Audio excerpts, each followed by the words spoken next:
had 4 really good at-bats. And he hits this one hard, and there's a nice stop from his knees by Rollison. The throw across gets away from the first baseman. 1 run scores. Here comes Blake Jackson home, and he will trot to the plate, and the Gamecocks have won it 11-1.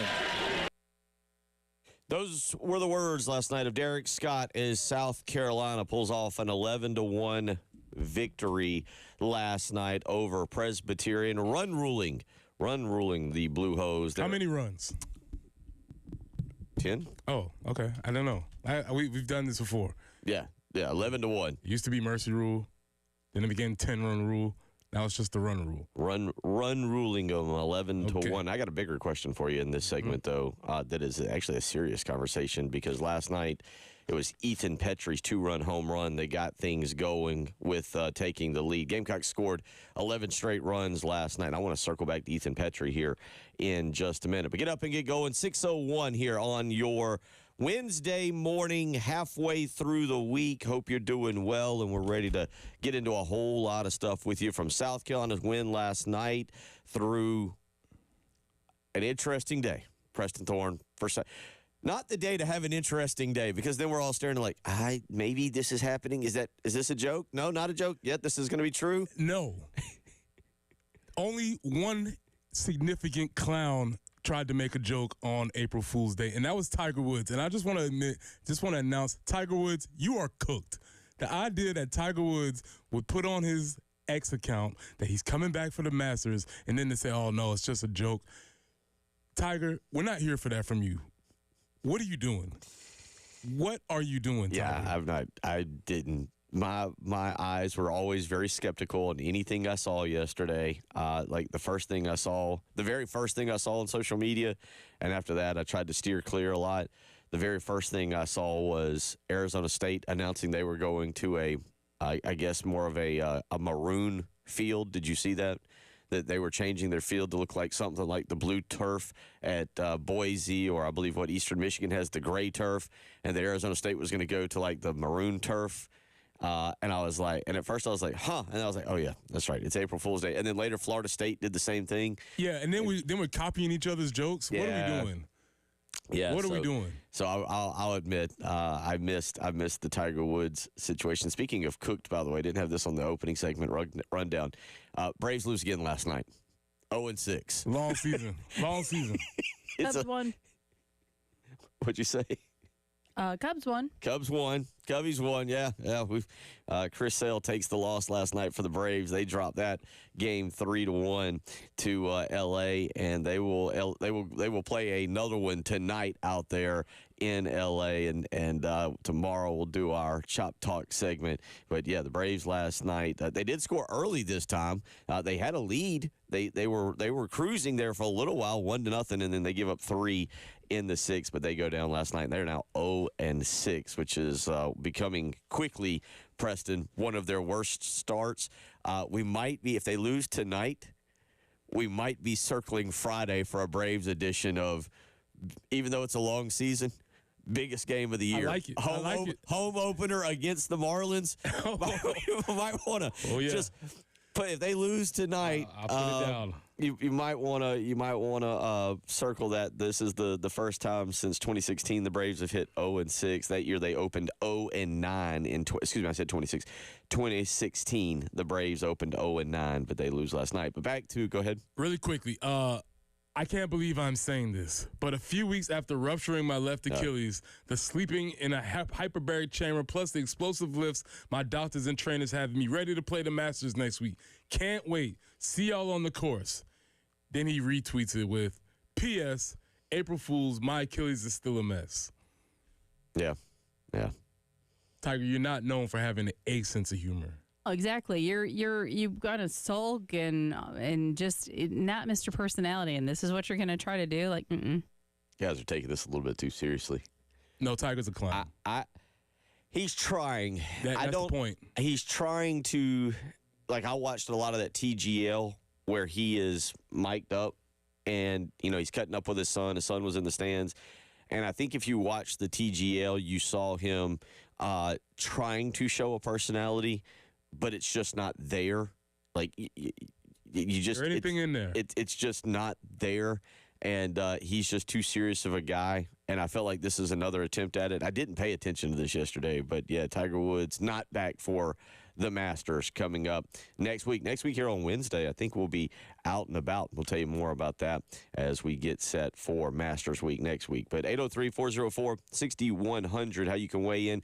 We mentioned South Carolina last night, 11-1 earns the run rule. All right, are we watching but not paying attention to greatness in front of our eyes? A potential huge record for the University of South Carolina that could go down. Preston Thorne, do you know what I am speaking of? I believe you're talking about Ethan Petrie and the home run record. Yeah. I feel like we're not discussing this. I feel like this is likely going to happen, and we're just going to be like, okay, whatever. Let's go on to 2026. Yeah, and that's a tough spot for individual performance, but it's a team sport, and a lot of times we've said it before. If your team is not performing, your individual performance can get overshadowed. We know I always bring up Farrell Cooper. Yeah. Farrell Cooper was amazing during his time here. Only thing I really remember Farrell Cooper for, though, is somebody else being offside. Yes, not even his. It wasn't even his fault, right? So it's unfortunate that the program where it is has wasted this amazing talent and potential.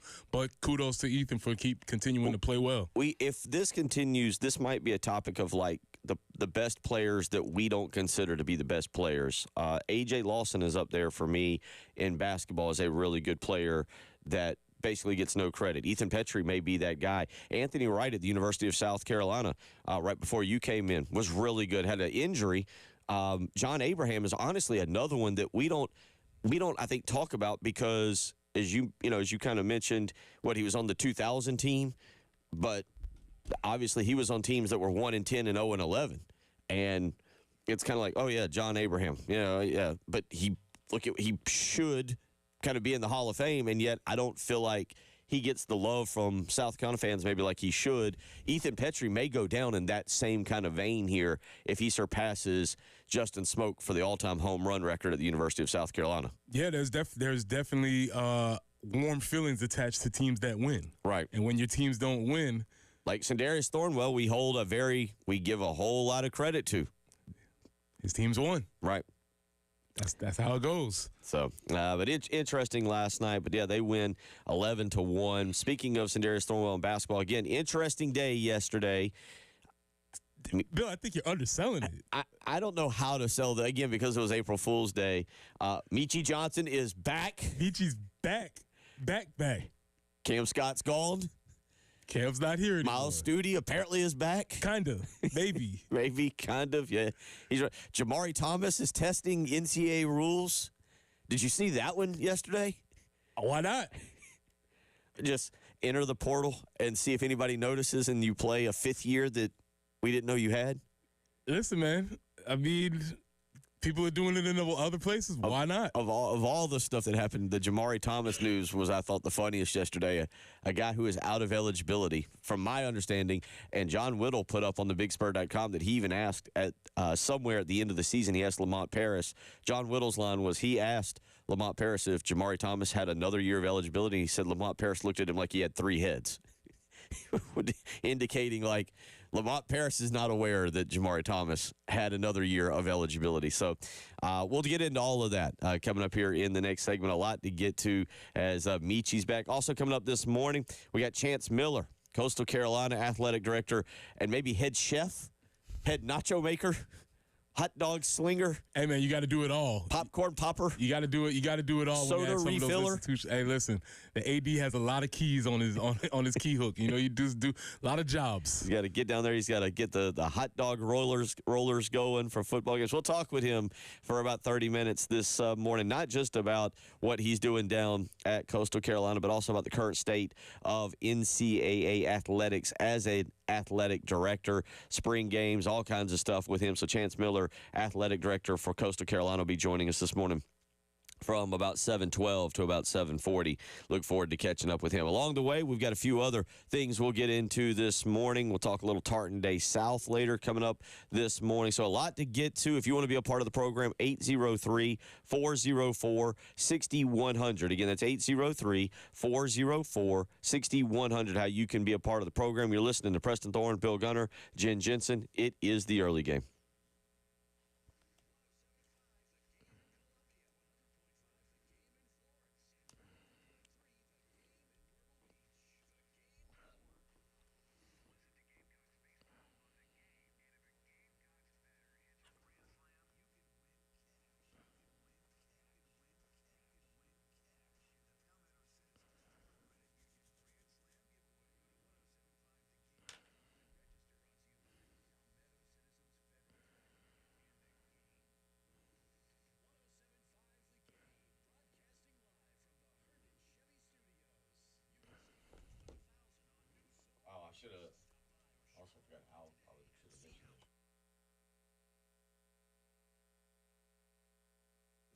It's Jen for CHW Cabinetry in Lexington. All new cabinetry that we had gotten in the kitchen. Didn't really plan on that, but a little bit of a flood made an impact there. And we had such a great experience with CHW Cabinetry. They were so helpful in pulling everything together.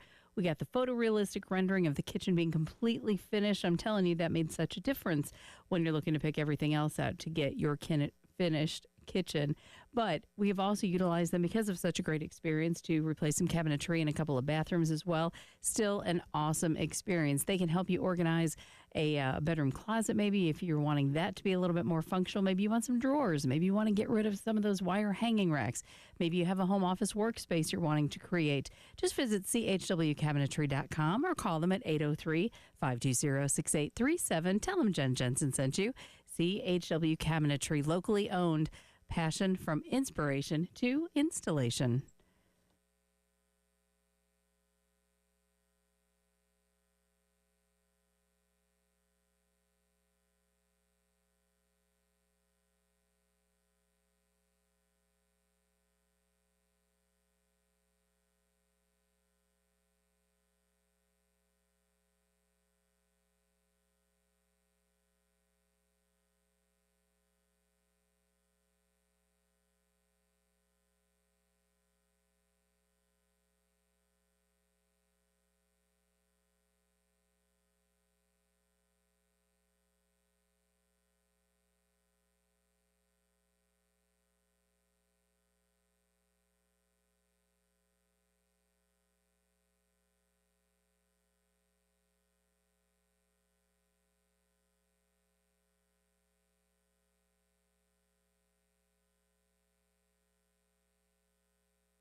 Your Wednesday morning starting off fairly well on the highways. No accidents to report currently.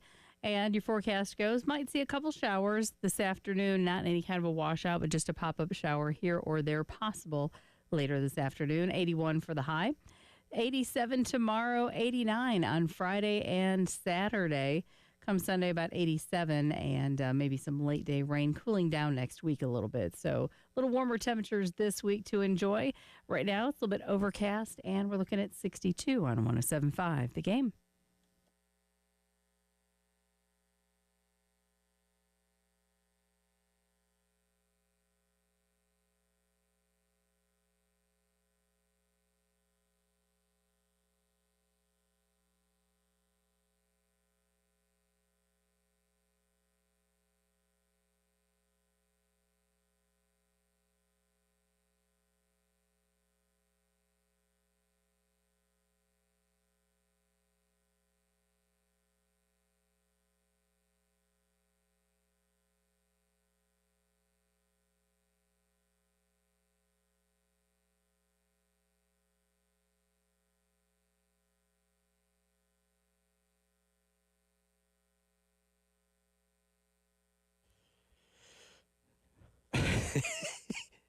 Unscripted for this song to come on. It's pretty good. Completely Pretty good. unscripted. He's back. He's back. It's pretty good. That's right. Michi Johnson will be back at the University of South Carolina, Preston Thorne. If the waiver is granted. Very true. Yeah, there's a lot of waivers. You make a good point on Let's that. put the nuance on it. If the waiver is granted, Michi Johnson will be back. Very true. And I don't know how long or what that will take this morning to make happen, like how long that'll go through. But yeah, Michi Johnson announcing yesterday that he will make his return. True Northerner, Ohio to South Carolina, back to Ohio, back to South Carolina. I believe his next stop will be Hilton Head with the rest of the Ohio natives. But Michi returning home, so I guess return. I don't know. I don't know what to make of this. This to me is so welcome to 2025 college athletics. Yeah, I mean it's a story that's indicative of where we are as far as college athletics is concerned, because you have a player who we kind of claim as our own, even though he came from another school. Right. And then we were kind of surprised that he left and went back to the old school. And now he's coming back, and we feel like he's coming back to us because we were home, even though we weren't his initial. Exactly. Yeah. And Johnson last year, the waiver in question, only played in 10 games. He averaged 9.1 points per game, 2.5 rebounds, 2.7 assists. The year prior, the Final Four, the NCAA tournament season for his college career, which has spanned 4 years. It's spanned 4 years. Now he's going, I believe, from what I've read, he is trying to get the waiver for last year and claim a red shirt, a hardship letter there. But the year prior here with Talon Cooper and B.J. Mack and all those guys, he averaged 14 points and 4 rebounds per game there for South Carolina, helping lead them to the first round of the NCAA tournament. Knows the system. It's a little bit different if they can get him eligible, and I do think they've got a chance. I think for him to make this move, Preston, he has to know that he already has a good chance. I don't know how he would know that, but I feel like for him to do that, otherwise maybe you get the waiver first and then go to the portal. I'm not sure. Well, here's the deal. You never know what the NCAA is going to do. They have a track record of granting waivers for things that seem to be not eligible and then denying legit claims. And so you don't know what they're going to do. Michi Johnson's claim is based in him having what he considered some personal mental health challenges throughout the year. And then if you needed a concrete life event, his father passed away during the year last year. Yeah. So he had a very eventful year, and so he did not play a lot of basketball last year. So if the NCAA, if mental health was too nebulous or too obscure of a concept, maybe for them to grant the waiver for, he did have an actual life hardship during the year last year. So it feels like that would be something that I don't think the NCAA wants to get into the business of not doing this. Not granting. So he comes back, and I joked on Twitter yesterday, whoa, daddy. We watched Alabama, and whichever game, I think it was the BYU game, shoot 66 shots, 51 from three-point range. It feels like Lamont Paris watched that game and was like, you know what? We're just going to take a whole lot of threes next year because Miles Studi says he's coming back. You've got Eli Ellis coming in, Trey Shin, I think it's Trey Shin, Eagle Staff coming in. These are shooters. These are guys who are there's one ball to go around, but as we saw with Alabama, if you play at a certain tempo, everybody can get up multiple three-pointers in a ball game. Well, it's really interesting because they have some dynamicism that we knew that we were missing from the roster last year. I talked about the women's basketball team being able to get a bucket. They didn't have anybody on this roster last year that could consistently get a bucket. Now, in Michi's the scouting report from Michi when he was here, I didn't watch him last year when he was at Ohio State. You could only see 10 games. Went quick. Michi was going to put him up. Right. And it didn't matter really from where. He was going to get him up from somewhere. As soon as he came across half court. Eligible. Yeah, where my range starts in the gym. Yeah. And so that was his thing as far as he was concerned. And to be quite honest, they needed some of that last year because they just didn't have anybody who, from technical terms, didn't have anybody who expanded his own, didn't have anybody who could make threes, didn't even really have anybody who was a threat from out there. So from a dynamic roster standpoint, if it wasn't the name Michi Johnson and you just looked at, say, a blank profile of this player, you would be like, yeah, that's something. Let's do this. Right. So that I think it's a great pickup as far as if you're just talking about roster without the backstory of it being a name or him coming back. Just from a roster perspective, it seems like it's an improvement. No, so far, my opinion is yes, they've upgraded the roster, and most importantly, as you just said, they have upgraded the backcourt, a place where obviously we talked about turnovers at one point in the season. Shooting was not particularly good this season. It has been significantly upgraded. Eli Ellis coming in alone did that, but you needed to put pieces around him because he was a freshman. And you have now, I think, done that by adding veterans to the team. And Michi's going to be an older player. I mean, this is going to be his 5th year. So now you're putting him at about 20. I'd have to go back and look. I didn't think about this until right now.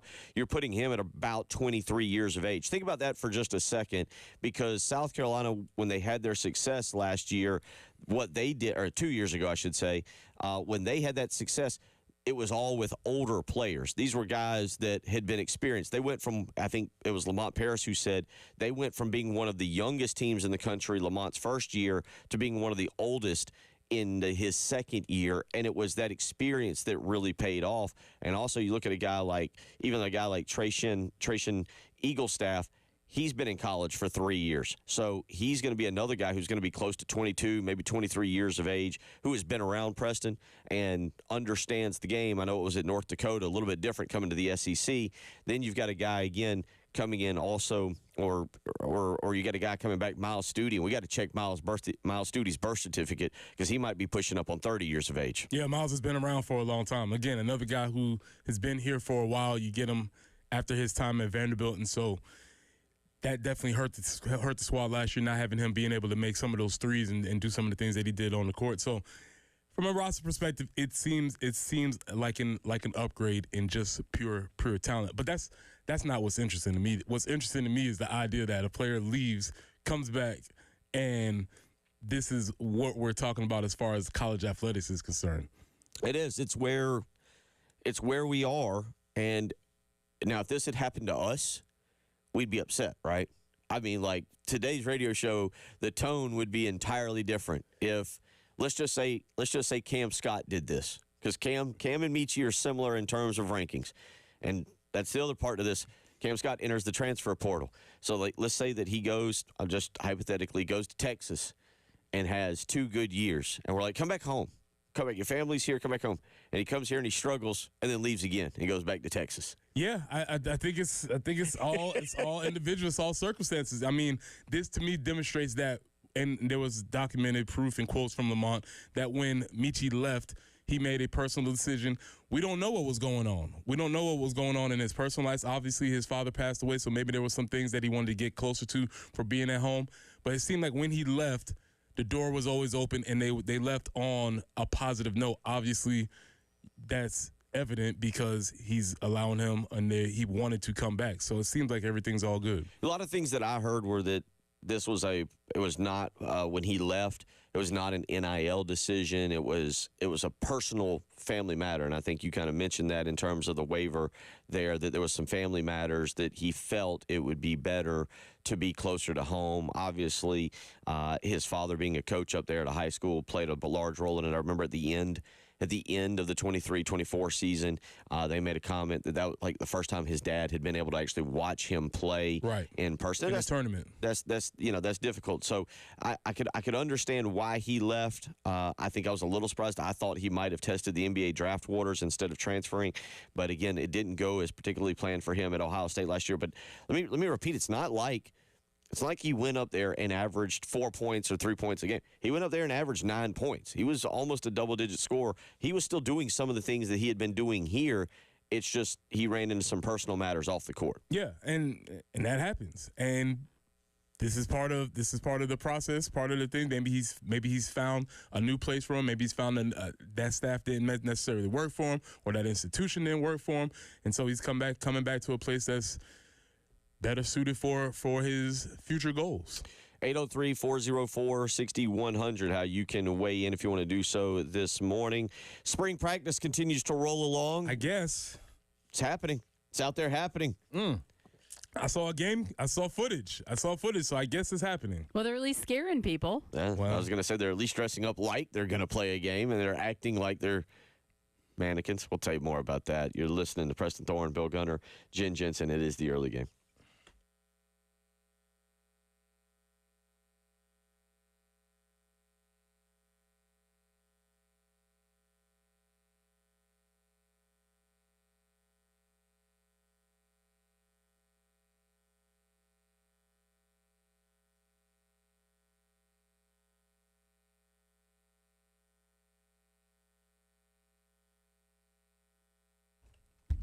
Hey, Columbia, are you looking for the best gear to tackle your lawn? Well, call Cato's Power Equipment. They've been family-owned and serving the Midlands since 1983. That's over 40 years. And third-generation owner Ben Cato provides top-notch service, great deals, and the mom-and-pop values that you love. Ben is determined to raise the standard of sales, service, and retail. At Cato's, they are proud to offer a wide selection of new and pre-owned mowers, tractors, and more. So if you're ready to invest in something new, the friendly team is there to make the process easy, help you choose the right equipment, find financing options, and keep your gear running strong with expert service and parts. So swing by Cato's Power Equipment today. They'll help you power up your next project. Call them at 803-254-3711. That's 803-254-3711.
And things still moving along pretty well this morning out on the highways. I hope we're not going to jinx that this morning. We might see a couple afternoon pop-up showers. It's not going to be any kind of a washout, but just a couple showers possible later this afternoon. 81 will be our high. Then we'll ramp it up a little bit. 87 tomorrow, 89 on Friday and Saturday, 87 on Sunday. Then we get back into more of like the 70s, upper 60s for next week. So we'll enjoy this little burst of more summer-like temperatures for a few days. Right now, though, it's sitting at 62 on 107.5 The Game.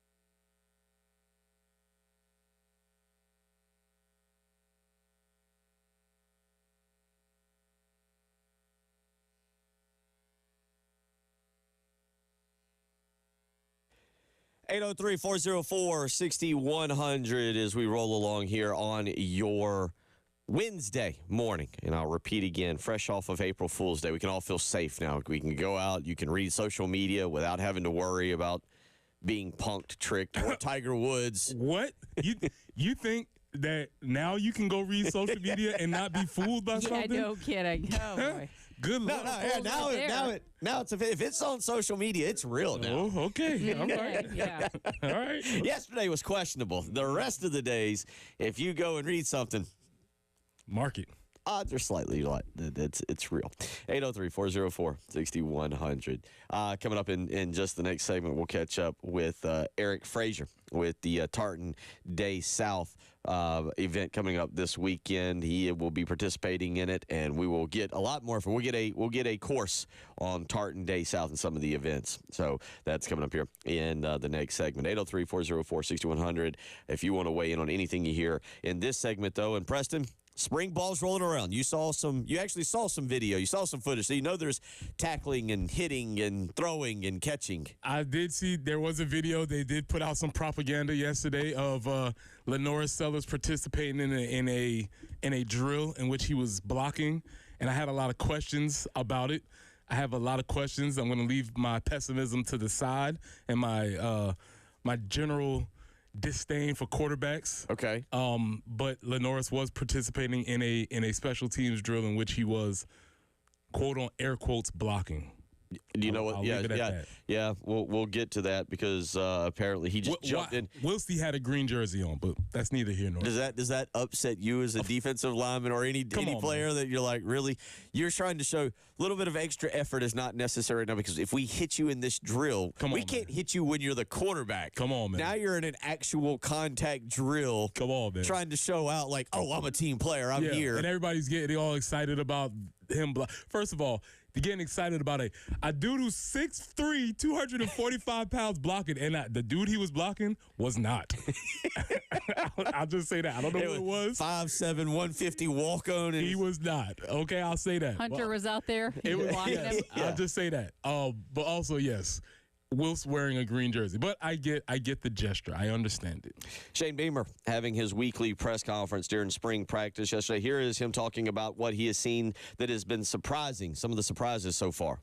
I wouldn't say vast improvement. You know, I could go through every position and talk about guys that, you know, you hope everyone's improving throughout the spring. To be able to name one, not necessarily, but I'm pleased with the progress that, you know, that all of our guys are making, whether it be returning players that have played a lot of football for us, that are returning starters, seeing them make improvement and steps in their game to take their game to the next level. You're seeing signs of that. Transfers that came in that had to understand the first couple practices how we practice around here, because as a lot of them have told me, it's different than where they came from. So those guys getting acclimated to that and getting better, the transfers, and then the freshmen that just got here, that they go out to the first practice, second practice, and their minds are blown just because there's so much going on. The speed, the intensity, the physicality, the mental stuff that's coming at you, trying to learn offense, defense, and special team schemes, but seeing those guys have everything, slow down for them. So everyone, how about that as well? But no, I'm pleased with the progress of the group. We got a long way to go, but you see flashes of guys each and every day. And we talked about it in our team meeting this morning that, from a X's and O's standpoint, it should start to slow down for a little bit now, because the first week of practice, you're installing your first and second down, like base stuff, and that's a lot. And then last week, you get into all your third down packages, and that's a lot, offense and defense. And then this week, we're getting into some red zone stuff, that certain calls defensively and offensively that we would only call down in the red zone as you get closer to the goal line. But after you kind of get through this week, there's not much more, so it should start to slow down and see guys make even bigger, jumps from an improvement standpoint. What did you take away from that in particular right there? Yeah, it just confirms that when you're a freshman coming in, it's so much happening at one time. You just don't know where to go. You don't know where the drills are set up. Everybody's running. Coaches are screaming. Music is playing. Whistles are being blown. It's just a lot happening that actually playing football is very low on your list of things that is happening. And so what happens is, while you're trying to survive all of those things that are going on around you, it's very difficult to work on techniques or learn the nuances of the game. You're basically just out there in survival. And so a lot of freshmen don't really do well in the spring just because so much is happening. So that makes sense. Well, it's different when you say freshman. This is again, we're talking about the changes almost in college athletics. But you weren't a freshman when you went through it. Technically you were. But as opposed to you had gone through fall practice, which is entirely different. There's a lot of these guys and even transfers who are going through this kind of practice, because you heard Shane Beamer saying, and I always this brings back bad vibes because of what occurred with Lorenzo Ward when I was sitting in that convention. Like, they have to learn how we do things around here. So when Shane says that, I'm like, ooh, the last time Lorenzo Ward saying that did not go well. But it is a different vibe for a true freshman or a true guy who's going through his first practice, still trying to figure out where exactly he can go get food at 3 o'clock in the afternoon, as opposed to a guy who went through fall practice that maybe is lighter because you're redshirting and they're more focused on getting ready for games. Yeah, you have a while. It's pretty intense early, but then they actually get into the game planning of the week. Every day during the spring, you're learning something new. You're installing something new, and like I said, your mind is spinning because you don't know all of these blitzes. You don't have all these things out of high school. No matter how advanced you were, if you played wide receiver in high school, you had a very limited number of things. And if you're at this level, they were like, run, turn somewhere, we're throwing it to you, catch it over the DB. Exactly. And now you're coming in and Mike Furry's telling you to run the option routes in different zones that you got to sit in, and it's a lot going on. So that is probably the biggest thing, is the mental adjustment. The physical will come. 803-404-6100. Coming up next, we'll catch up with Tartan Day South game participant Eric Frazier. We'll tell you a little bit about him, or let him tell you about him. You're listening to The Early Game.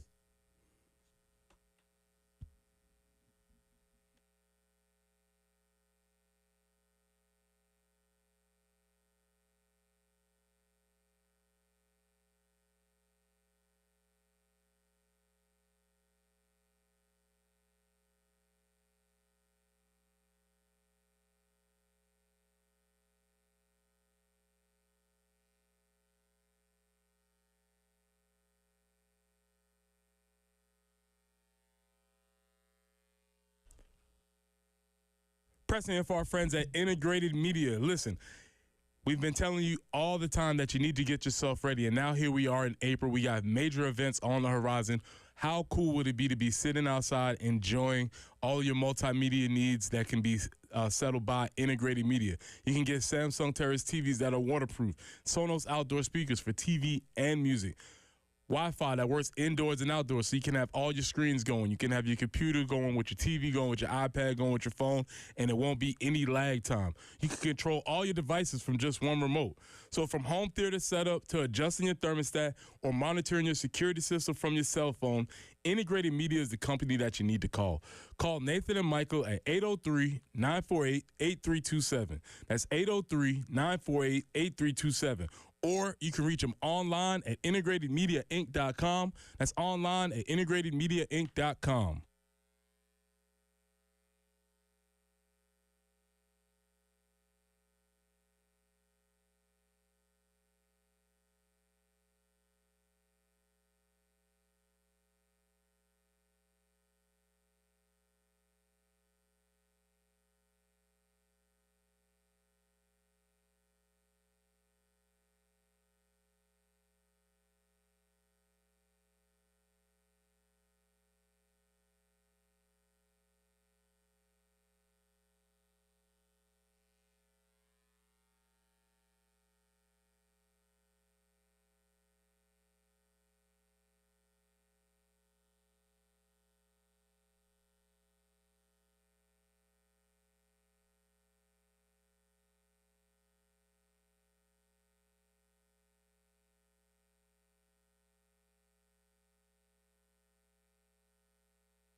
There is the music. Tartan Day South coming up this coming weekend. You want to get out there, and guess what? We have got an opportunity for you. We'll take caller number 4 right now. You will win a family 4-pack of tickets to this weekend's event. Go ahead. Be caller number 4, 803-404-6100. That's some more uplifting Tartan Day South type music there. Get you in the mood. Caller number 4, 803-404-6100. You can win a family 4-pack of tickets to this coming weekend's Tartan Day South event. And joining us now to talk a little bit about it, Eric Frazier. Mr. Frazier, all right, welcome in. You got to give us, maybe Preston can have, maybe Preston can match your knowledge here, but you got to give us a little bit of background here on all the great events that you participate in. Oh, sure. Well, I do the heavy athletics, so it's kind of what a lot of folks think of when they think of the Scottish Games. It's big burly guys and kilts throwing trees. So we do the caber toss, and we do some of the various weight throws, hammer throws, stone throws, We do what's called a sheaf toss, which is like a weighted bag thrown over a bar with a pitchfork, which is pretty wild looking, but a lot of people love it. Lots of fun stuff to put on a show for a crowd. I'm not going to lie. I expect you to have more of a raspy voice, more lift trees and throw stones. But that's so. Let me. What is your best event? What is your favorite event to compete in? There's got to be maybe there's a difference. Maybe your favorite is your best. That typically can work the same way. But didn't know if you. I mean, it's probably the caber toss because that's the most historic one. I mean, that's the one that gets people the most excited. They instantly see that event and they know it's a Scottish game. So that's definitely the fun one. So how'd you get into this? What's your background on this? Were you a track athlete? How did you get into throwing big things far? Well, I was a kid that lifted weights, and I was going to. I'm actually from Charlotte, so I started going to Highland Games in '97 just to watch with my dad because we have like Scottish heritage. And then I was at a Highland game in Clover, South Carolina in 1999. It was the summer before my freshman year of high school, and I said, "Hey, can I try that?" They said, "Well, you're a big kid. How old are you?" I said, 14. They said, "Get your dad to sign a waiver. We'll let you borrow a kilt." And that's where it started for me. I did them for 17 years, from 1999 to 2016. I broke my first world record at 18 years old. As an amateur, I had the farthest throw in history in the 56-pound weight at 20 years old, surpassing the pros when I was a D1 athlete at East Carolina.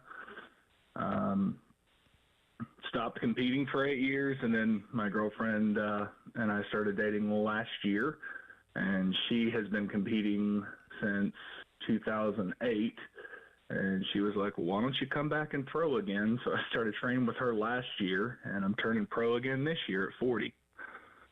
Well, that's awesome. Congratulations. By the way, I like how you just simply slid that in there, how you were a D1 athlete at East Carolina. What was the sport of choice? To your point, it was track and field, but I'm the rare exception. I did Scottish games before I did track and field, which is very rare. Most people have a track background and try track and field as an adult. I had a Highland game background and tried track and field as a junior in high school. Now, I'm going back and looking at some of this. They've sent us an article from Grandfather Mountain where I guess you won the heavy athletics competition. For those that don't know, how do you go about winning this? Because it's multiple. I'm asking for more of an expert opinion than what we can give because it's multiple events and you get points and it adds up. Kind of explain, kind of walk us through how the day goes for you, the athlete. Yeah, it is. I guess the best comparison is like a decathlon in track and field. Your best chances of winning are when you place high in every event. They score them throughout the day. They got smarter with the scoring over the years and started going more of a golf score. So the low score wins. So if you win an event, you get 1 point. Much simpler way of keeping track of everything.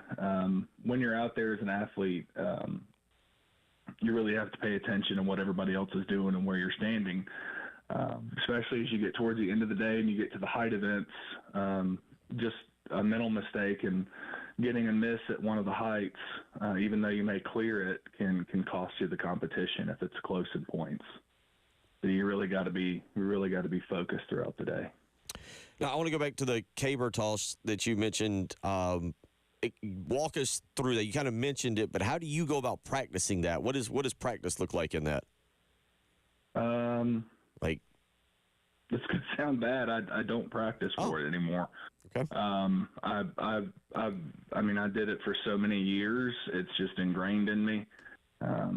Biggest thing I do is I guess to train for it, I work on mobility and flexibility in the gym and just a lot of your basic Olympic lifts and powerlifting type movements in the gym, kettlebell swings, stuff like that. That's funny. That's funny you said that about mobility, because I kind of I fell into a YouTube rabbit hole, as we want to do, of Matt Vincent. Are you familiar with him?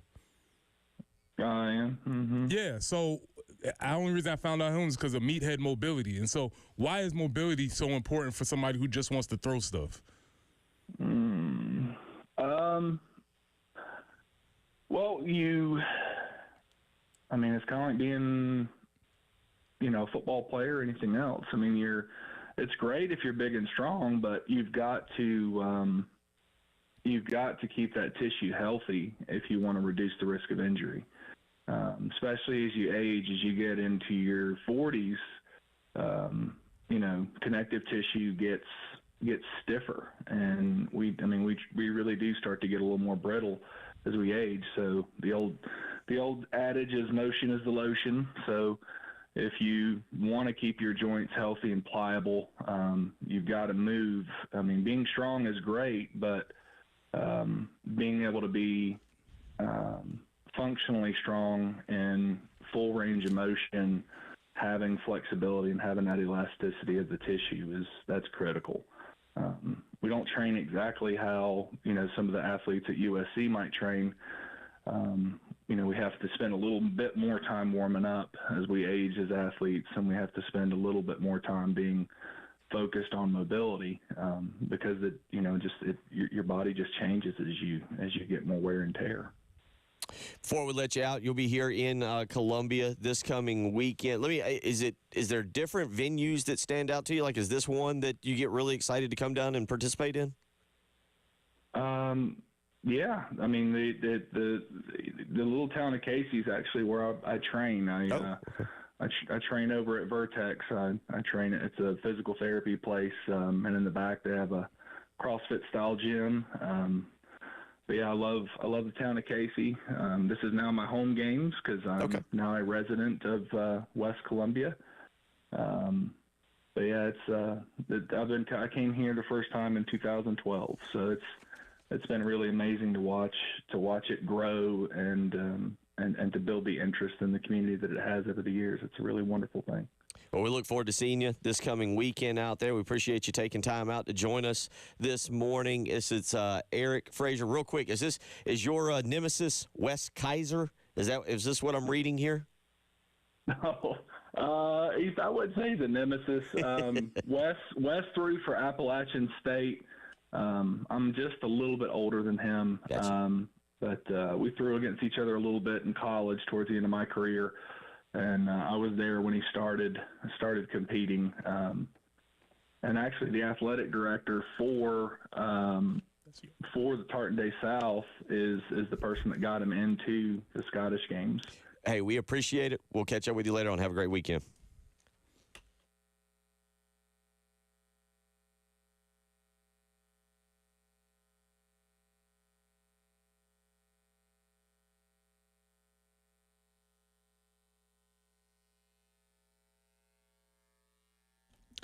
Bill Gunner for the Mortgage Guru, Jacob Crowder with First Palmetto Bank. Jacob has been helping families just like yours and mine find the best interest rates, the best down payments, and the best monthly mortgage payments each and every day. And you know what? He helped me do that just about 5 years ago. And now with First Palmetto Bank, Jacob Crowder is the Mortgage Guru, and he's ready to help you. So give him a phone call today, 803-719-1005. Again, that's 803-719-1005. That's how you can reach out to him. And again, you can go find that beautiful house. But the main thing to know is, all right, what are my interest rates? What is my plan? Is it a 15-year? Is it a 30-year? What is going to be my down payment? These are the important questions you have to be asking. And with Jacob Crowder, that's exactly what you're going to ask and the answers you're going to get. So call the Mortgage Guru, Jacob Crowder, today, 803-719-1005.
People motoring along fairly well this morning. No big tie-ups at this time. And warmer temperatures, a little more summer-like this week. 81 for the high. Now, we could see some pop-up showers this afternoon. That is entirely possible.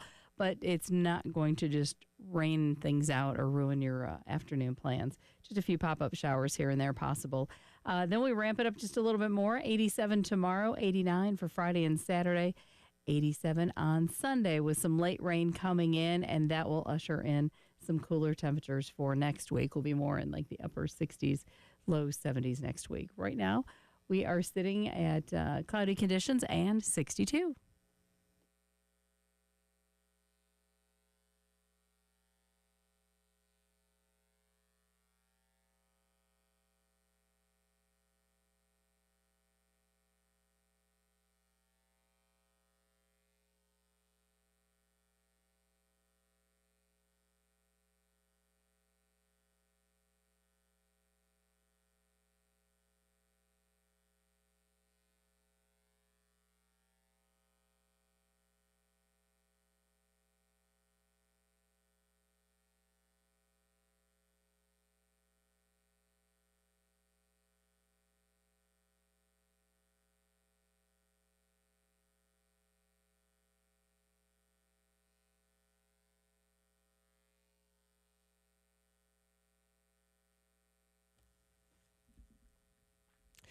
Seven a.m. Get up and get going here on your Wednesday morning. Bill Gunner, Preston Thorne, Jen Jensen. Big thank you right there to Eric Frazier, who will be competing in the Tartan Day South Highland Games coming up this weekend over in Casey. Preston, I don't think I could participate in it. I don't think I was ever in a physical state to participate in any of the things that he mentioned that he was out there doing. Yeah, I mean, those are very interesting contests. And again, a very specific sect of people who want to throw things, hurl things. I just wonder if that urge ever just hits them at any moment. Like I wonder how far I could throw this, like this chair or whatever random object is just around. I get that urge on regular occasions. I was going to say if he was just sitting in here and he looked over at me, he was like, I bet I could throw him over that mountain over there. Just pick me up and try and chunk me somewhere. It's all right. We got that going. We'll continue to give away tickets for this coming weekend's event. So continue to stay tuned. Tartan Day South, and we'll give tickets away for that. 803-404-6100. How you can weigh in this morning as we return to what was last night. The South Carolina Gamecocks, the biggest game of just everybody's career. Everybody, all involved. Huge game. And, Jen, let's play clip number 16 because one guy in particular got things going. He understood the assignment. And down 1-0, Ethan Petrie stepped to the plate. Here's a drive. It certainly pays off. Oh, my mercy. What a blast. Into the bleachers in left field. Ethan Petrie says, thank you very much. And the Gamecocks take the 2-1 lead. That was just mashed. Home run number 52. He is now 10 shy of Justin Smoke. And it is of my opinion, and you make a good point on this, when your teams, and he's not been on bad teams, mind you now. He hasn't been on 0-11 and 1-10 teams, much like your buddy John Abraham. He's been on good teams that went to the Super Regional, and then last year was in a regional. We'll see where this year goes. But I don't feel like we talk about what he's doing enough, the fact that he's closing in on the all-time South Carolina home run record. Yeah, it's definitely not mentioned enough. And as I said, those teams were good. Some of those two teams were good. It's just the general malaise around the baseball program that people haven't been excited about the things that are happening within the program. So when something like this is going down, there's not a lot of pull around it because when people discussing baseball, they generally tend to discuss what's not happening as opposed to what is happening. Right. And so with all that being said, Ethan Petrie continues to do the things that he does so well, and we'll continue to monitor that. But now South Carolina gets ready for Mississippi State. Tonight, we will have Carolina Calls with Paul Maneri coming up right here, right after Jay and Elijah. You can listen on 107.5 The Game in Columbia, 100.3 The Game in Myrtle Beach to hear that. But it'll be Carolina Calls with Paul Maneri. Now, he's got to get them set. You ready? This is it. Series of the year. Okay. This is it. You go and you win this one, and everybody has hope. We can forgive Tennessee and Arkansas. We can say they're number 1 and they're number 2. And I'll even forgive Oklahoma. They're a top 10 team. They're number 10 right now according to the D1 baseball poll. Mississippi State, not ranked. This is the one. We circle games of the year. This is the series of the year. You have to go and take 2 of 3. Because if you do that, you go, okay, we're not a bad team. We're not a top 10 team. Maybe we're not a top 25 team, but we're not a bad team. I think that's a great distinction because we do games of the year, but this is the series of the year. This is it. I like it. You lose this series, we go, okay, we are probably a bad team. We're not an SEC, and nothing against Mississippi State, but you just say, hey, we are, and it's on the road. And so you can say, well, that's a little unfair. No, it's fair because you know what? You go to Texas A&M the week after that. That's on the road. This is what you're playing with. Yeah, also on the road, what does that mean when the team is not good? We've talked about how we've had a lacking environment here at Founders because we haven't been very good. Well, I would imagine Mississippi State is the same thing. Those people are not going to be fired up and enthused about a team that's performing at less than their expectations. So when we saying, oh, it's tough to go to Mississippi State, yeah, when they're winning, right. They're not winning right now. It's not going to be tough. It's just going to be going into another ballpark with some fans who are ready to tap out if you put it to them early. They are ready to tap those cowbells out of the stadium if you jump on them early. Mississippi State currently is also 1-18 in conference. Excuse me, I'm sorry. They're 16-12. They're 1-8 in conference. South Carolina is 17-12. I think they're 18-12 after last night. I'm looking at the SEC standings. South Carolina's 1-8. In conference. That's why I say, Preston, you're right. You're exactly right. We're not going into the usual I don't want to hear that anymore. Hostile environment. And that's why I say both teams are 1-8. Both teams have very similar records. By the way, just for the Spider-Man meme match. Just for the note, there's 4 teams that are 1-8 in this conference. Florida, Mississippi State, South Carolina, and Texas A&M. South Carolina's got both 2 of the 3 there in the next 2 weeks. And I know they're on the road, but circle it. Because I personally, and yes, I can be a sunshine pumper and everything you want to say. If you go and you win this series, I go, okay, I give you another series, Texas A&M, because I will forgive losing to number 2 on the road, badly, by the way. I will forgive losing to number 1, who looks like they're head and shoulders above everybody else in baseball at home. And I will semi-forgive losing 2 of 3 to Oklahoma when you really should have won 2 of 3. You blew one. You absolutely gagged one away. So circle it. Series of the year. I like right here. I like it because what we do best on this show. When you mention those teams, I'm sure in the alternate universe early game in Starkville or Gainesville or College Station, they're all saying the same thing. We should not be this bad. What's going on with our baseball program? We're supposed to be better than this. All of them have proud traditions, and none of them are playing well. So, yes, if we are who we think we are, we need to win this series. There you go. So that's baseball, and certainly a big series. We'll talk more about it. Again, a reminder, we'll be down in Darlington on Friday for the Schroeder's Towing Road Show, where we will be hanging out, getting you ready for the Cookout 400 this weekend there at Darlington. It'll be us and then Tyler Head following us. So we look forward to that. All 3 of us, Jen, myself, and Preston will be down there in the not the media center. We'll be in the press box. Have you given me your credential stuff yet? You may not be. I may be the only one broadcasting. You know what? We did this in the fall, too, because I was like, I signed up for it. Yeah, and then I sent you guys an email on Monday and said, hey, don't forget, you need to do one other step. You should have gotten an email. And we'll talk off the air. It's giving you a hard time, but letting you know that we're redoing the same show from like the first same show from like when we went down back in the No, I haven't done that, but I did sign up their little link. So they don't care. Yeah. Okay. All right. We'll work on that. Same exact sentence. We could just used. Yeah. So, all right. So we got that. We'll be down there for that coming up on Friday. Also yesterday, basketball portal madness, Preston Thorne. Michi home, Cam gone, and then non-portal madness, Miles Studi running it back. Michi home from his not home, Cam leaving his home to not go home. It's a lot happening. Yeah. A lot happening yesterday in the port. Oh, well, you also left out Jamari putting himself into the portal. Jamari Thomas goes into the portal with what we believe is no. Lamont Paris seemed to act as if he had no eligibility back during the season. So Jamari Thomas, yes, goes into the transfer portal.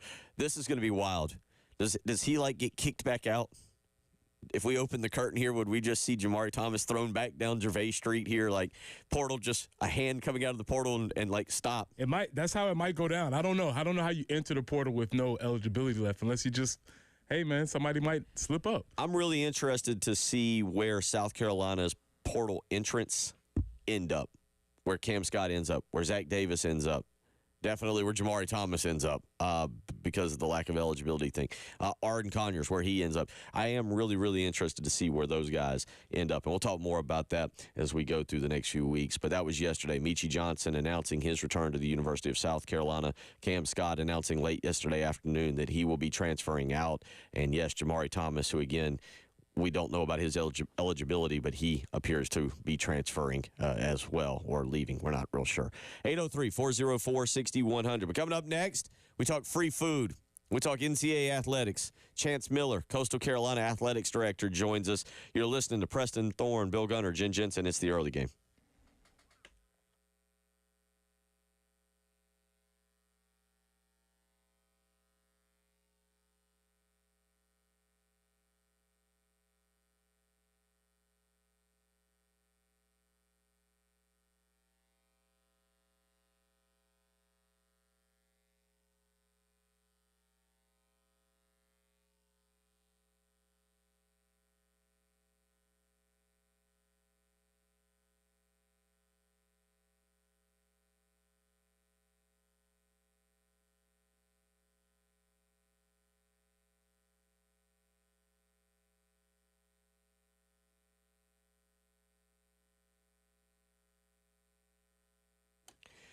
Bill Gunner for Mid-State Roofing, where owner-founder Larry Leitner and the team, they have been the leader in the roofing and waterproofing industry for 30 years. 30 years, very long time there. And the reason they've been the leader is because Mid-State Roofing's professionals provide the best advice, the incredible service, and the results that you need for your facility. And they do it in a manner both safe and pleasing to you and your operation. Let's be honest. You got a business, you got a home. Keeping your operation dry, well, it's pretty important. And with Mid-State Roofing, they design and install bonded systems with a protective guarantee that keeps that operation dry and running long into the future. And most importantly, they're there for you 24 hours a day, 7 days a week. 7-Eleven right now, 7-Eleven on a Wednesday morning. You give them a phone call, and they will be there to take your call with an on-call technician or a Mid-State Roofing employee. 803-356-1919. Give them a phone call. Tell them Bill Gunner sent you.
Outstanding news. No major slowdowns to speak of. We don't really have any accidents listed on the board here, so be careful out there this morning. We'd love for that trend to continue. 81, that's going to be our high today. Maybe a couple showers this afternoon. Not really looking for a washout, but just a few pop-up showers could happen later this afternoon. 87 for tomorrow, 89 for Friday and Saturday. Come Sunday, we will stay in the upper 80s, but might see some late day rain. And then that kind of brings in a cooler front where we'll end up in more of the 70s and upper 60s for next week. So enjoy the more summer-like temperatures right now. It is 62 on the early game.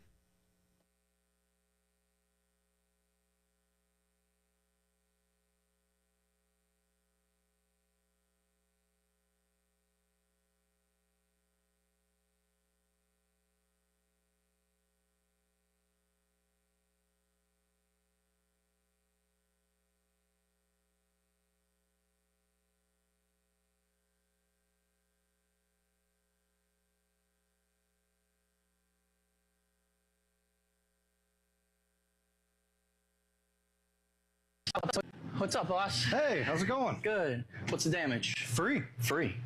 Well, what about for this? Free as well. Free. All of it free. You want some nachos? Yeah. Free too. All free. All free. Free. Can I get 50 of these? Yeah. Free. Free. What about a drink? All of it free. Free. Have 2 drinks. Drinks? Whew. And all a hot free? dog. Yeah. Hot dogs free too? All free. There you go. Free. Free. Sweet. That's right, Teal Nation. This fall in Brooks Stadium, every fan, every game, always free. Free concessions, popcorn, nachos, hot dog, fountain drinks, and water for every fan this fall. I'm hungry. Just saying. Well, we are a foodie show that dabbles in sports occasionally. Joining us now is Mr. Foodie, or better well known as the athletic director of Coastal Carolina, Mr. Chance Miller. And yes, you will now be getting a visit from the early game, who will see how there will be a hot dog consuming contest, I'm sure. We're going to do a stress test on this new system that you have there, sir. I'm excited to have you guys over. And good morning to everybody. I miss you guys. Good morning to you. Well, first and foremost, for the folks that may not know what's going on, can you explain to us what the free concessions campaign is for you and your program? Yeah, so we decided for this football season coming up that every ticket purchaser that comes to a game gets free concessions that consist of hot dogs, nachos, popcorn, fountain drinks, and water. And what they do is they have to download our app, which we're actually in the process of unveiling our app tomorrow for Teal Nation and all of Coastal Carolina. That they download the app, they get a QR code on the app, and they just scan the app, and they can get up to 4 items each time they visit the concession stands. And you have unlimited visits. So come as many times as you want, see how many hot dogs you can put down and popcorn. I think I've seen it before because we did it at South Carolina at basketball last year, and I think they did it this year after I left. And, I think the record is like 12 hot dogs. So, Preston, you got some work to do, man. Okay, that's what we need. Just like a true AD, keeping track of all the numbers and making sure what's going on. Let's go. Also, we need clarification. This is not an April Fool's joke, correct? Yeah. It is not. The Okay. number of people that thought that was April Fool's. Now, I will say I wasn't tracking the calendar. And Monday afternoon, I think we were going to push it to Tuesday. We had to get a couple of things done. I was getting our creative guys to clip that video a little bit more. And then I thought, it dawned on me. I was like, oh, no, Tuesday's April Fool's. Everybody's going to think it's a joke. So we got to get it out now. Yeah, I just would imagine that promising your paying customers free concessions only to say, ha, Yeah. April Fool's, probably not a great strategy. Yeah, I'd like to keep my job. Yeah. So when you do something like this, what is it that you weigh? Like, I guess, lost revenue versus or against people that say, how did you come up with this kind of plan in terms of financial ideas? Yeah, you look at it and you look at your sales from the past couple of years and you average it out on what is selling well, what is not. And then you look at how you can adjust some things. So there were some menu items that weren't selling well, but were taking a lot of time and they were high cost. We just removed those and we took the ones that we could produce fast and for a reasonable amount of price on a price per unit basis. And those were the ones that we were going to give out for free. And what people don't realize is you reduce your staffing because you don't have people having to man points to sell. You also reduce the credit card fees that you have to pay every time that somebody's tapping their card on the point of sale. And it improves the speed of service. And, my big thing here is we've got to build our fan base. We've got to continue to build. We're not like South Carolina and others where they've been playing football for over 100 years. Our football team and program is pretty new, and we've got to get people out. We've got one of the fastest growing counties here in Horry County, and people are relocating here looking for something to do. So let's get them out to the game. Let's sell tickets. And we found that it worked. I mean, yesterday was our highest season ticket renewal rate and new season ticket purchases to date. So really excited about it. Hopefully they're on the phones again this morning and taking calls and orders. Yeah, you mentioned that building that program. I don't know. You've got several home games. How does that kind of work for you and you getting down there now? You got Coach Beck in there. I saw him getting excited. We've seen him, I think, on TV a few times showing some personality. How do you see this developing for you guys in this era of what is the evolution? I think it's the evolution of NCAA football. Yeah, college athletics is ever changing, and it's going to keep changing every day. But what doesn't change is people want to come out and watch your games. They want to give their time and their money and resources. And so you've got to entertain them. You've got to entertain them and keep them coming back and give them a great value. And, one thing I saw last night, I tried to avoid social media because no matter what you do, even when you give free food, there's always people that aren't happy. But I did see somebody send it to me, the founder of the Savannah Bananas actually commented on the video and said, this is how they built their following. And if you look at the Savannah Bananas right now, they're selling out football stadiums, NFL football stadiums. And so if we could take even a portion of that here at Coastal and build that and get people onto campus and let them see how beautiful it is down here, that's a good thing. Yeah, and it is sort of a radical idea that hopefully catches on because obviously people are looking for things to do. When you pioneered the program here at South Carolina, did you have the same thinking behind when you attempted and did the program here for the basketball games here at South Carolina? Oh, yeah. When we looked at it there, we were looking at those late November, early December games where you have non-conference games against smaller teams, and the students are already out on break after finals. People have holiday plans. It's hard to get people to those games, right? So it was, how can we increase attendance, but also keep those people coming back once they get there? And we did it at South Carolina. It worked really well for 6 games last year. We actually had an apples-to-apples comparison on the year before, and most of the games tripled the attendance, or some of them even quadrupled the attendance. And with the additional single-game sales that we had, we were able to offset those costs for the concessions. But what people don't realize is, when they scan that app, a lot of times you have people that buy tickets and they transfer tickets to other people, and you don't know who those people are. When they scan the app, we were able to follow back up with them. And I think you saw from the attendance numbers last year with Coach Staley and Coach Paris, it was really well attended, and a lot of it had to do with reaching out to those people that had come for those concession events and bringing them back. Joined this morning by Coastal Carolina Athletic Director Chance Miller. Now, we should ask, are you going to be at the concessions? So you were there in the video. Are you going to be there handing out for the first game hot dogs and nachos and whatever it is, popcorn? And will you be back there with the workers? So I'll tell you a little bit of my background. When I was in college, I actually started a concession business running concession operations for the Parks and Recs department in Knoxville. So I've got a little bit of background. And I worked in minor league baseball, so yeah, I'll be slinging some hot dogs and nachos here and there. We want to hold you over for another segment, but before we get into that, as the AD, how nerve-wracking is it to have events? As you said, you're thinking about concessions, you're thinking about the lights. What are some things that we don't think the athletic director is considering as you put on an event? Oh, everything's nerve-wracking. You're worried if the lights are going to go out, are they going to come back on? Is the music going to work? Is the sound just going to blow out? Are you going to get a power surge? What is that going to look like? And then you're also you're concerned about the performance on the field, right? You still want to win. We all want to win.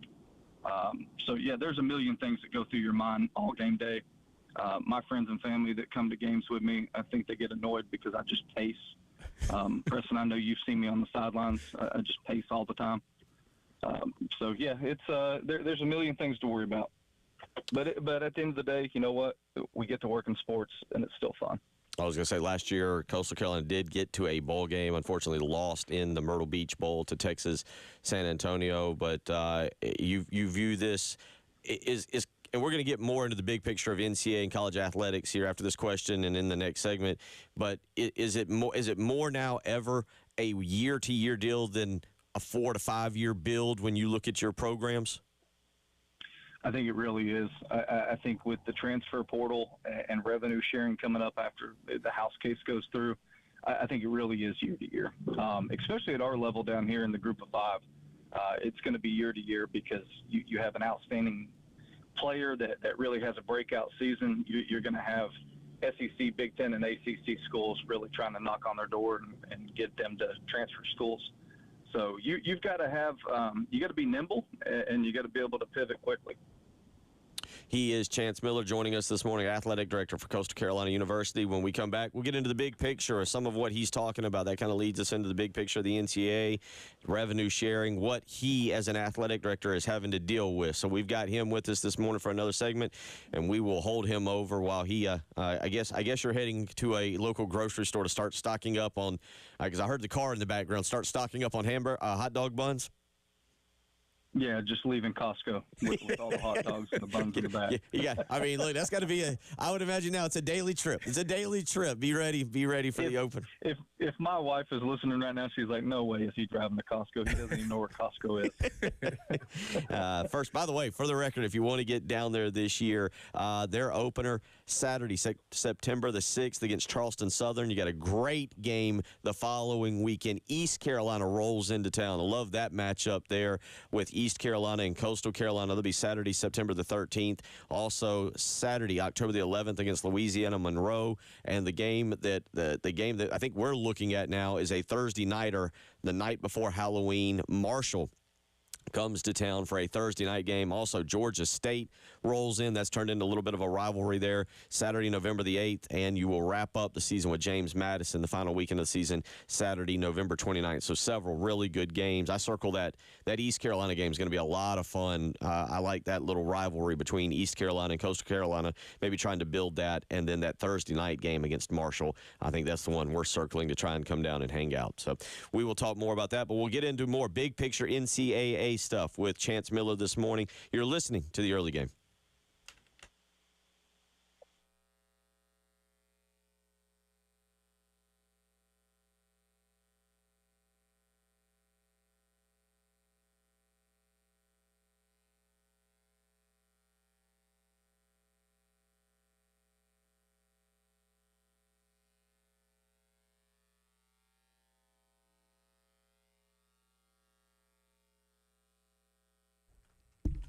Press here for our friends at Absolute Glass, the premier glass company of the Midlands. Offer auto, home, and business glass repair. So if your glass is damaged, shattered, cracked, or broken, they can handle the job. Cracked windshield, no problem. They'll come out to your location and replace it for you, usually for free, and they work directly with the insurance company to take away the headache. That's right. They'll come out to wherever you are. School, home, work, it does not matter. Absolute Glass will take care of it for you. Now, if you're at home and you're looking to increase the value of your home, you could do that with new windows and mirrors, and Absolute Glass will take care of that for you, too. Windows, mirrors, shower enclosures. Say it all the time. If you can see through it, Ray and Marianne at Absolute Glass can do it. So check them out online at AbsoluteGlassInc.com. That's online at AbsoluteGlassInc.com.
And out there on the highways this morning, we are seeing two accidents to make you aware of. I-26 eastbound there at exit 119 and Clemson Road and Rame Road, also a report of a slowdown. Going to be pretty nice for the next several days, kind of giving you a taste of summer. 81 today with a couple pop-up showers this afternoon. Then we're in the upper 80s really through Sunday, maybe some late day rain, she says, on Sunday afternoon. Right now, though, it's overcast, kind of holding a little bit steady. It's 63 on 107.5 The Game.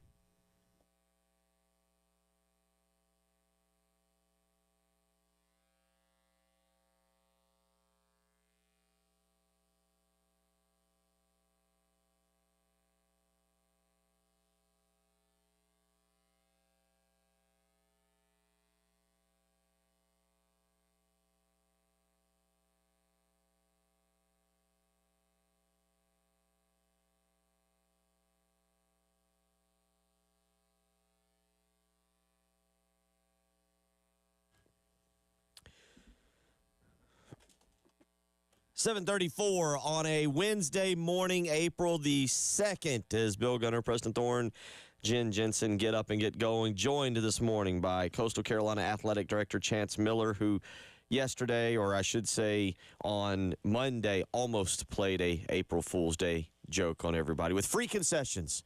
Free concessions, and it leads me to ask you, go ahead and text in 803-404-6100. What is your favorite concession when you go to the ballpark, the basketball arena, the football stadium? What is your favorite? Do you have to get a hot dog? Do you have to get a pretzel? Do you have to get nachos? Popcorn? What else am I leaving out? Mr. Miller? Peanuts. Peanuts? Cracker Jacks? Yeah. What else am I leaving out there? That obviously sodas are for sale, but I don't really know about that. But what else am I missing here that will be available at Coastal Carolina football games this year? Well, I think what a lot of people like to partake in is the alcoholic beverages. They seem to like that at football games. Is that free? See that from our sales number? No, that is not. Okay, just One or two legal aspects there. Hey, he says on our show that's free. He will have no problem filling up the stadium. Yeah, I will. I'll be calling you guys for a job. At that. But no, what do you think? What do you think is the most bought concession that you have? I mean, based on our sales numbers last year, it's hot dogs. Okay. Hot dogs are the most purchased. And then we still have our outside vendors and partners. Chick-fil-A has been a really good one, so is Bojangles. People like their chicken. Gotcha. Yeah. Yeah. You can't beat the way, like the hot dogs are good because usually the buns are steamed. I mean, there's just a nuance to really good dogs at a park. I am in complete agreement with you. Stadium. Yep. So I'm with you there, and it's definitely worth catching a Coastal Carolina game this season. Let's get into big picture NCAA talk with you. How do you as an athletic director right now view rev sharing? Like have you wrapped your mind around this? Is this the thing that keeps you up at night, just staring at the ceiling? I'm still trying to figure out how exactly it's going to work, and I'm not even in your shoes. I think we're all trying to figure out how it's going to work. It's brand new, coming up this fall, and we're trying to figure out how you do contracts and licensing agreements with the student athletes, how you negotiate those. There's not a real definitive market out there where you can look. It's not like the NFL or NBA or Major League Baseball where the offers being made to people from other teams.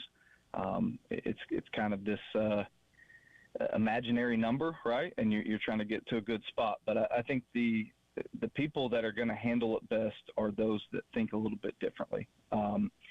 I've spent a lot of time down here sitting down with Coach Beck, Coach Gray, Coach Pedersen, and others, and really trying to flip the way we're thinking of college athletics. It used to be that we spent a lot of money doing things that we thought was great for recruiting or great for retention for our student athletes, and now we need to take those funds and reallocate them.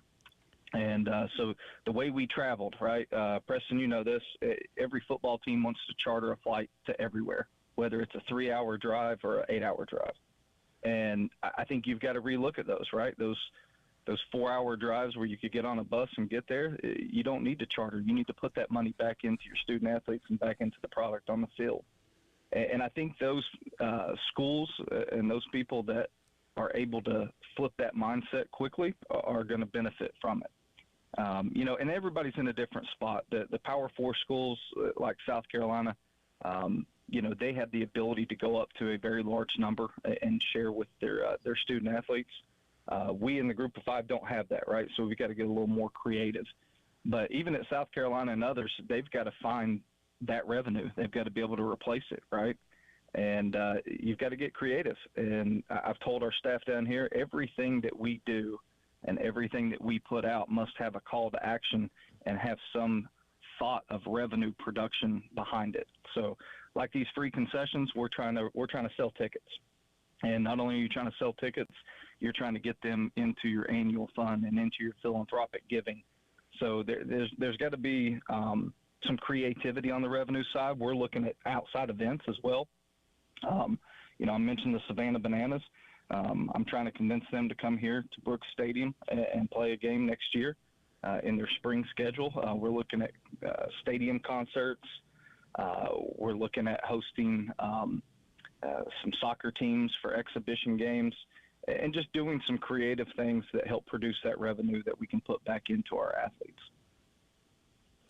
You talk about all these, so that's almost kind of like we have here. That's almost like outside revenue. Is that another step for college programs now? You mentioned that you were obviously a big part of getting the soccer match here at Williams-Brice Stadium that not only helped the university but also helped the city here. Is that the next step, you think, for universities, finding that outside revenue, kind of like what you talked about with Savannah Bananas or soccer or something of that? I think it is, and I think you're starting to see a lot of schools go that direction. I mean, we have some of the – if you go to each university and college, we have some of the best facilities in the area. And, a football stadium sits empty for most of the year. So you've got to be able to rent that out, put events there, bring people in. And it not only benefits the athletic department and your athletes, it also benefits the university and the community. People get to see your university, young people get to step on your campus, and then the community as a whole benefits, whether it be the tourism industry, restaurants, everybody feeds into that. Final about minute or two with you.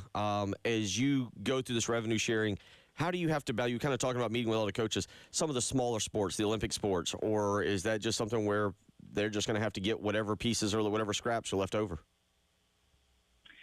Yeah, I mean, you still value those, right? Right. That's opportunities for young men and women to come in and compete, and those are people that are not always on a full scholarship or even a partial scholarship that are coming in and paying to be at your institution. So you still want to give them a great experience. I think talking within our conference and the other ADs, there are some things that you're having to pull back, unfortunately, because I haven't found that magic money tree in the back. I don't think anybody has. If you do find it, please let me know where it is.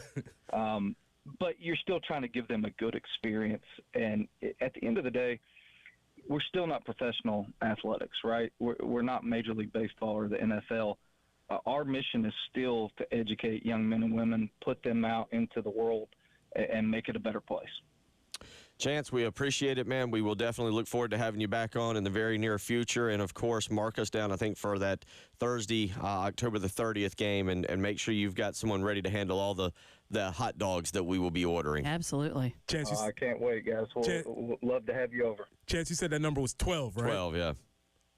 12. I know you're going to beat that number, Preston. Thank you for having confidence in me. Challenge accepted. Yeah, Preston's going to start training right now. He's going to get hot. I just saw him eat like I think a granola bar or something in the break. So, yeah, he's warming up right now. He really is warming up when you say that. So, Chance, we really do appreciate it. Thank you so much. Glad to have you and look forward to having you back in the near future. Appreciate it, guys. Appreciate it. Take care. Chance Miller, athletic director with Coastal Carolina University, joining us this morning to cut up about a lot of different things, but also serious conversation as it pertains to the current status of the NCAA. And you heard him talking about revenue sharing there. Really interesting discussion there. 803-404-6100. We'll come back. We'll wrap up hour number 2. You're listening to the early game.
That might have been the best game of my life, like, that I've been a part of. Nikola Jokic, bro.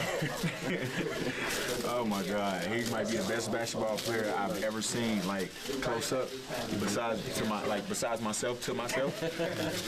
Bro, he's incredible, bro.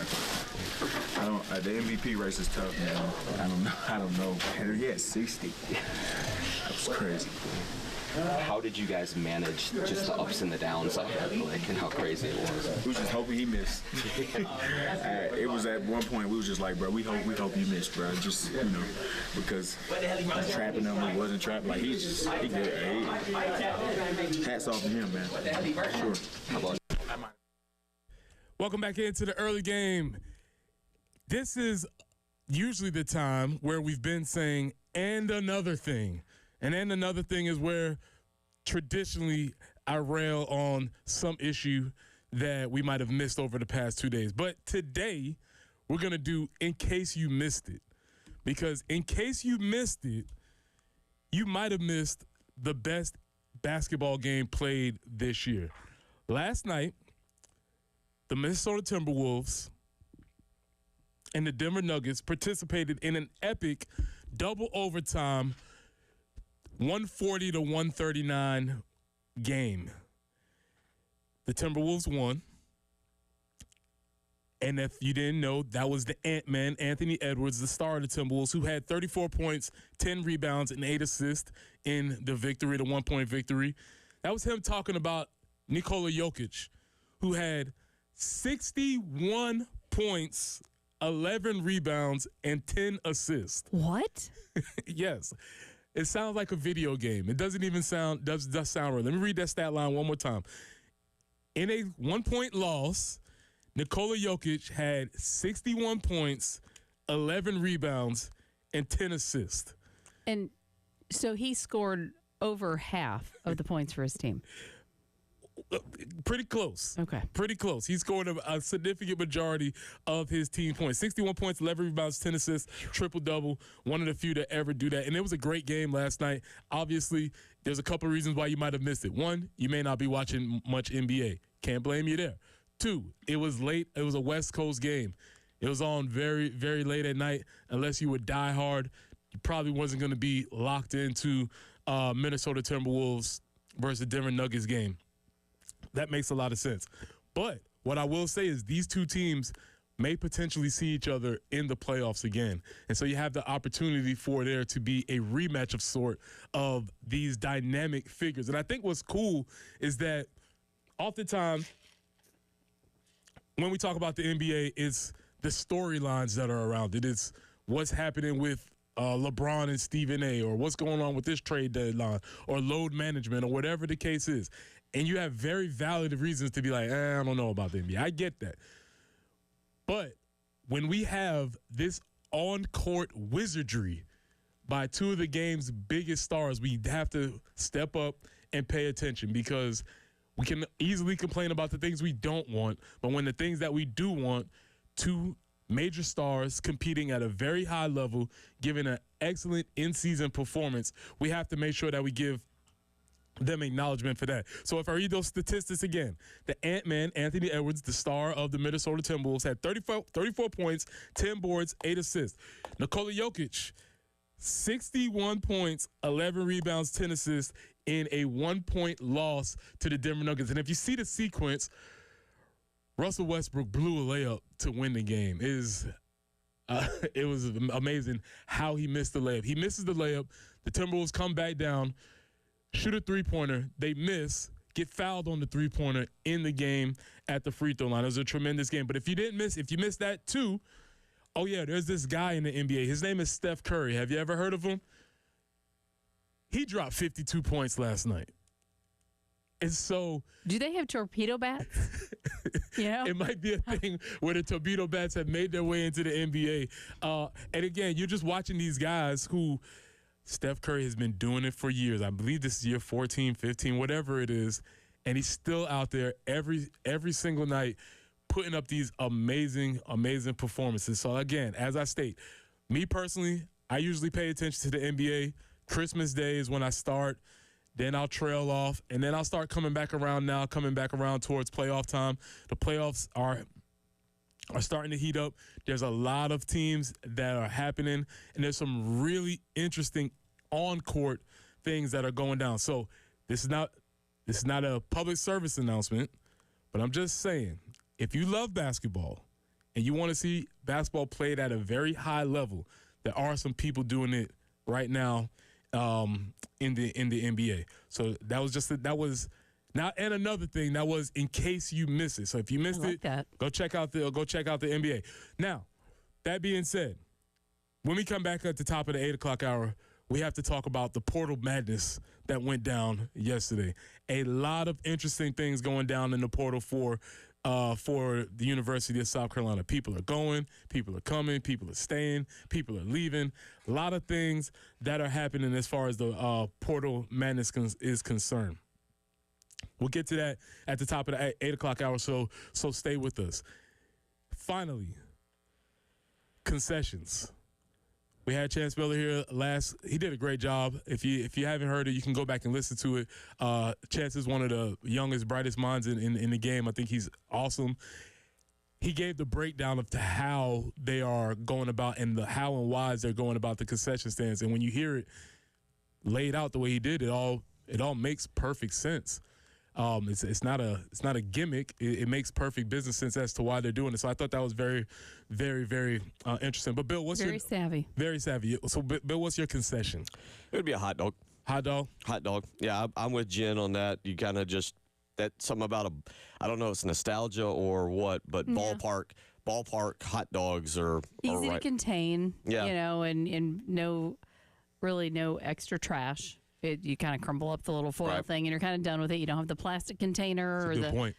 So it's for the ease of eating. Yeah, it is nostalgic. Yeah, I'm with Jen on that, and maybe one day I'll make an effort to get out to L.A. and get a Dodger dog to just see what all the hoopla about that is. You know what? That's what I need to do is like a dog tour, because also Martinsville and the racetrack there, they're known for their hot dogs. Okay, so really? I just feel like I need to go on a dog tour. Yeah.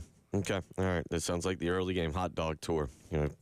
Somebody print up the T-shirts right now. Let's get that one going. I'm here. But, yeah, a couple of y'all weighing in here on your favorite concession. Tiger Hater goes with number 1, boiled peanuts.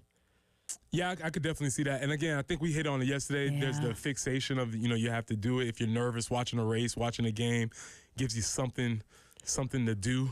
Were you a sunflower seed guy when you played baseball? Oh, for sure. Yeah? For sure. Sunflower seeds? Sunflower seeds over bubble gum? Yeah. I could definitely, if you gave me a bag of sunflower seeds right now, it wouldn't last very long. Sammy? Oh. Yeah, I could still go pretty hard. I thought maybe it was more for kids because, like, oh, man, I have permission to spit. Oh, well, yeah, there's that too. There's that too. Sammy weighs in. You need to look up the Dodgers concession prices. It is beyond insane. All right, I'll do that in the break. All right, we'll do hour number 3 up next. You're listening to the early game.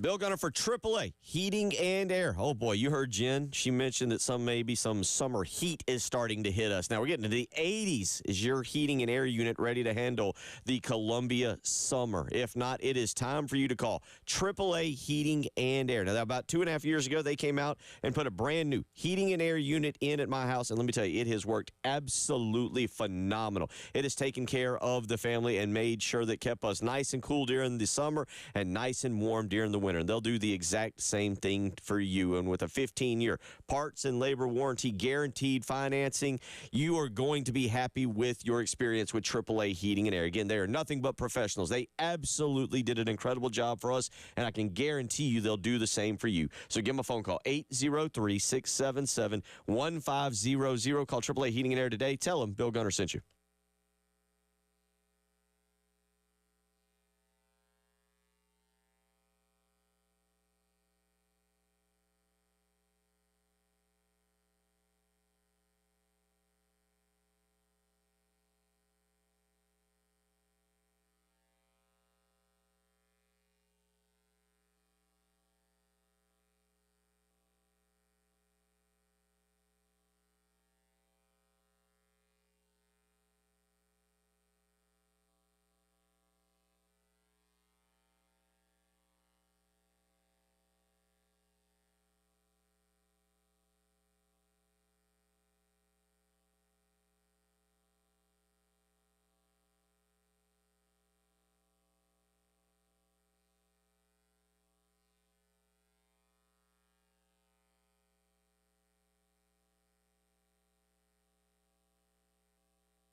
I-20 eastbound just after Highway 1, that would be exit 58, the left lane is currently blocked. Also a report of an accident, Clemson Road at North Springs Road. I-26 eastbound at exit 119, Longtown Road near Holly Ridge, and out in the Elgin area, Highway 601 at I-20. So allow for some slowdowns this morning. I apologize for that. We are looking at kind of summer-like conditions. 81 for the high today. Might see a couple pop-up showers this afternoon. 87 for tomorrow. 89 Friday and Saturday. Back to 87 on Sunday with some late-day rain coming in. With that rain, we're going to see some cooler temperatures next week. Still pretty nice, though. I mean, we're talking like 72. Right now, it's 63.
$8 a.m. as we get you up and get you going here bright and early on a Wednesday morning. Bill Gunner, Preston Thorne, Jen Jensen rolling through. Thank you again to Chance Miller for joining us in the previous hour. Hope you're doing all right this morning as we cover everything from South Carolina's baseball victory last night, 11-1 over Presbyterian. They run rule the Blue Hose over at Founders Park, and now they get ready for Mississippi State, who we have labeled, Preston Thorne, as the most, I have labeled, and you joined in with me after we discussed it, the most important series of the year. You go to play a team who is 1-8 in conference.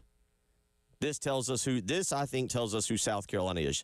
You win the series, and I kind of look back and go, okay, you're not a top 10 team. I got it. You can't beat, right now, you're not good enough to beat Tennessee. You're not good enough to beat Arkansas. You're not good enough to beat Clemson.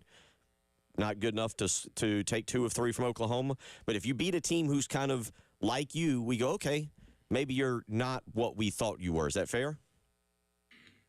Yeah, that's absolutely fair. Because one of the things that we've been comforting ourselves with is that, oh, well, we're playing top-ranked teams. Oh, well, they're the number 1 team in the nation. Oh, well, they're top 10. Okay, now we're not playing top-ranked teams. Now we're playing another team who has the same record as us. Are we one of them, as in a team that's towards the top, better half of the SEC, or are we one of them, as in a team that's towards the bottom half of the SEC? This is where I think you'll see it, and that's why I think you're correct in saying this is the biggest series, because when you win this series, then you can breathe. When you lose this series, you might be staring reality in the face. Okay. So, I'm with you, and we'll hear from Paul Maneri tonight. Carolina Calls coming up at 6 p.m.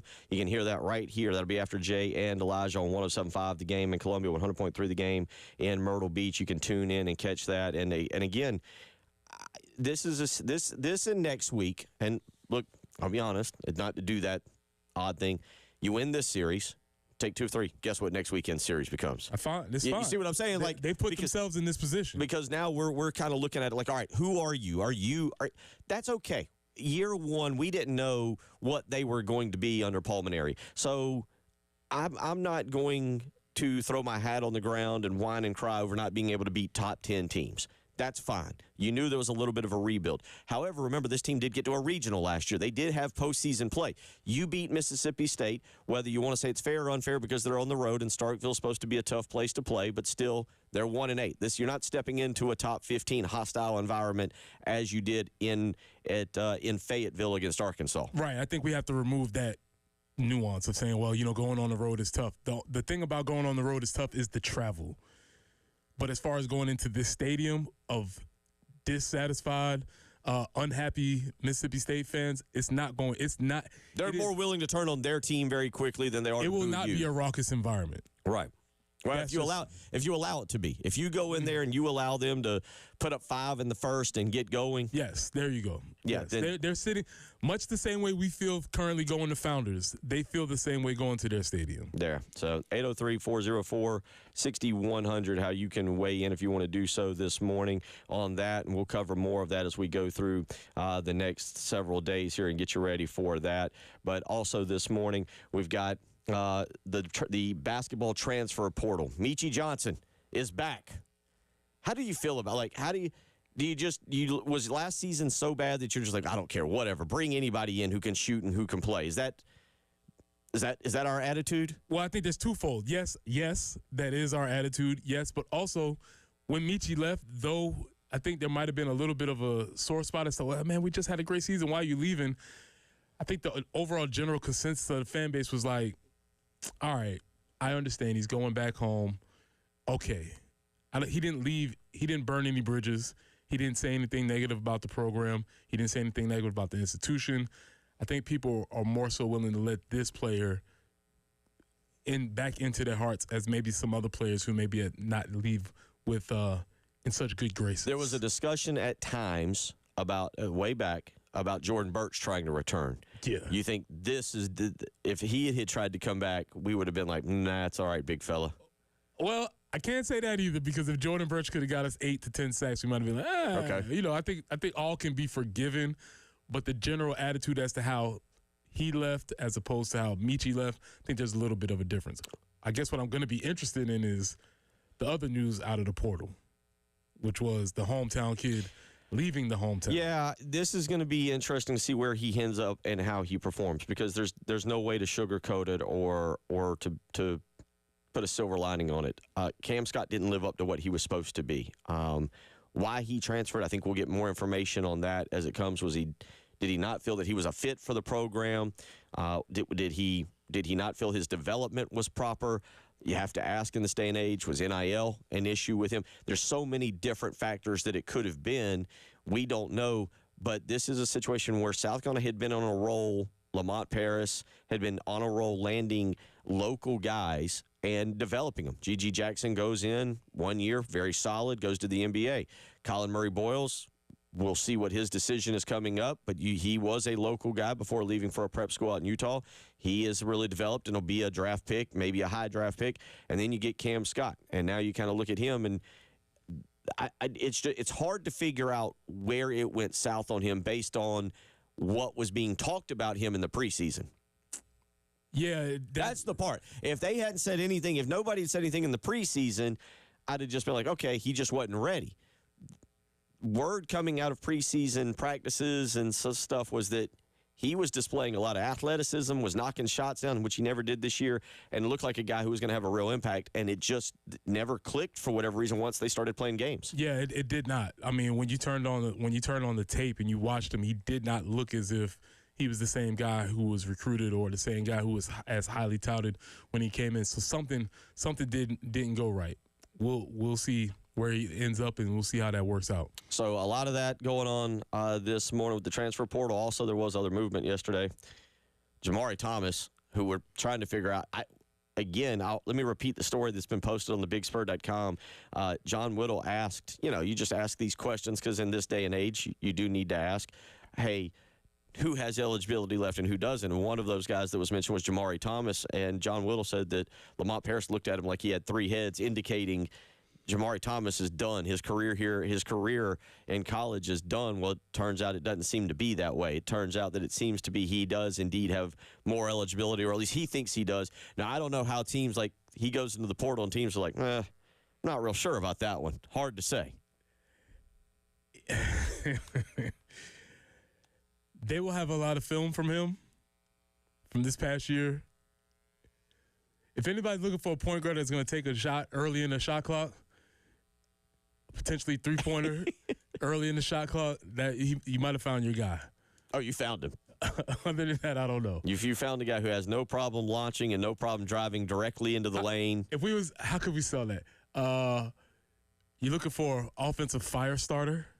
Are you looking for an offensive Spark plug? Spark plug. Truthfully, if I was being truthful about it, you're looking for a sixth man, a guy who's going to come off the bench, heat it up, take some shots. I mean, within 4 or 5 minutes, you're going to know whether he's on or not. And then you're like, all right, he's on today. He plays 20 minutes. He's off. All right, he's getting about 8 minutes. There you go. That's how I would accept. He would have been great in that role for South Carolina this year, more as a off-ball two guard, a smaller Michi Johnson, if you will. Going back to South Carolina here on this, you look at the what they've done now to upgrade the backcourt. It's going to be really interesting. Eli Ellis coming in feels like he fits the point guard role. Obviously, he's going to have no problem letting it fly as soon as he gets to half court. You're going to have Michi Johnson, who we know once he takes the floor, he's in range of any basket. And then you're going to have Trayshawn Eaglestaff, who, again, you look at his numbers, averaging about 18 points this year at North Dakota. He's a guy who also appears to have no problem getting shots. Well, I just saw the highlights from his 50-point game, and he was getting up shots. Yeah. He was getting up. I mean, again, I'm not sure what the strategy is here. All these guys seem like they can get up shots. All of them seem like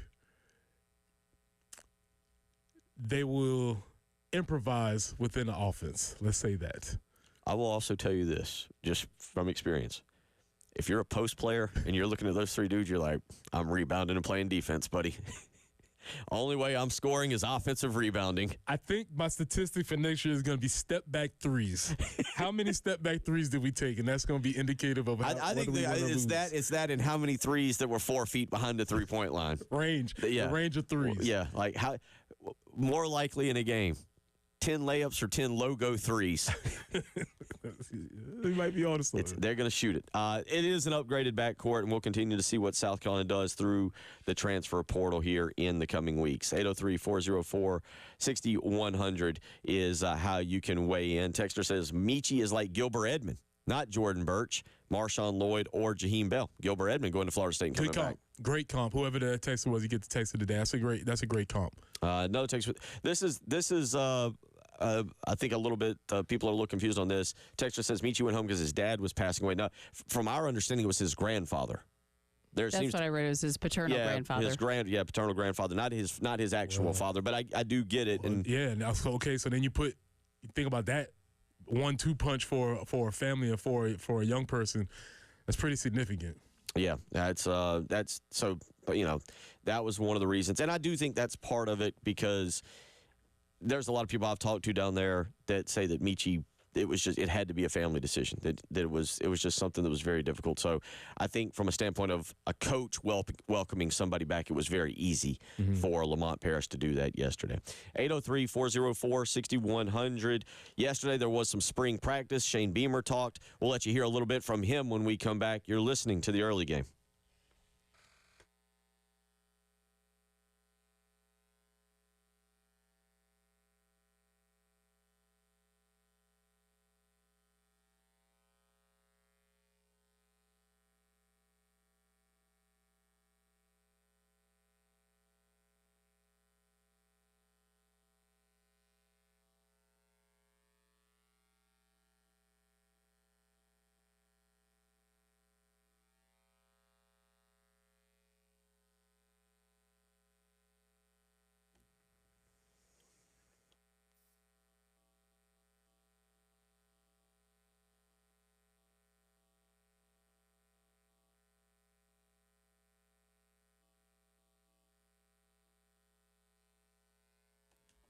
Bill Gunner for Old Timey Meat Market. That's right, middle of the week. Time to start thinking about your weekend dinner plans, your grilling out plans. Going to be beautiful. And you know what? There's no better place than to stop at and pick up a great steak, maybe some marinated chicken, maybe some delicious pork chops than Old Timey Meat Market, where they make it a non-grocery store style meat buying experience. Now, they don't just have great steaks, chicken, pork, poultry, all seafood. They don't just have great all of that. They have soups for for you. Maybe you also want some dinner rolls. I picked up some dinner rolls from Old Timey Meat Market. Absolutely delicious. Maybe you want some alligator tail. Yeah, that's right. You can go a little exotic right there with some alligator tail. My point is Old Timey Meat Market has everything you're looking for to make tonight or this weekend absolutely phenomenal. So stop by one of their 3 locations. You can visit them in South Congaree, St. Andrews Road, Normo, or the Lexington store, where you'll pretty much run into me. Stop by Old Timey Meat Market today. Tell them Bill Gunner sent you.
Still quite a bit going on out there this morning. Highway 6 between Highway 378 and Sunset Boulevard, right there at Northwood, Highway 6. A little bit confusing there, but there is an accident. We'll get more information about that. Clemson Road at Rame Road, also a tie-up. Traffic lights malfunctioning. Hard scrabble at Summit Parkway. I-20 eastbound at Highway 1. And then I-26 eastbound at exit 119. So opposite sides of, or I-20 eastbound at Highway 1. And then I-26 eastbound at exit 119. There's just a lot going on out there. Highway 378 at I-20, 601 at I-20, and Longtown near Holly Ridge. Be careful out there this morning.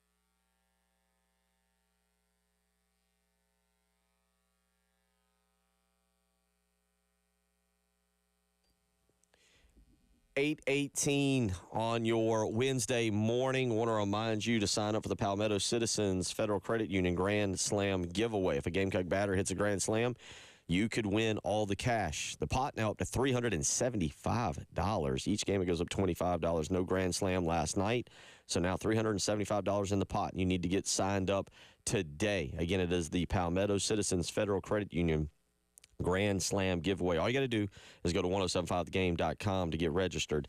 And if a Gamecock batter hits a Grand Slam and we draw your name, you win all the cash in the pot. That's $375. So we do know spring practices rolling along, Preston Thorne, and the hot topic of spring practices this year is how do we figure out to fine-tune spring practices? Remember all those boring days where it was just you out there with Lou Holtz and the guys where you had to hit up on each other and 14 times, then you got to play a game, and then you were done. There's no extra media coverage, no video, no real guys sitting around on a radio show talking about spring practice.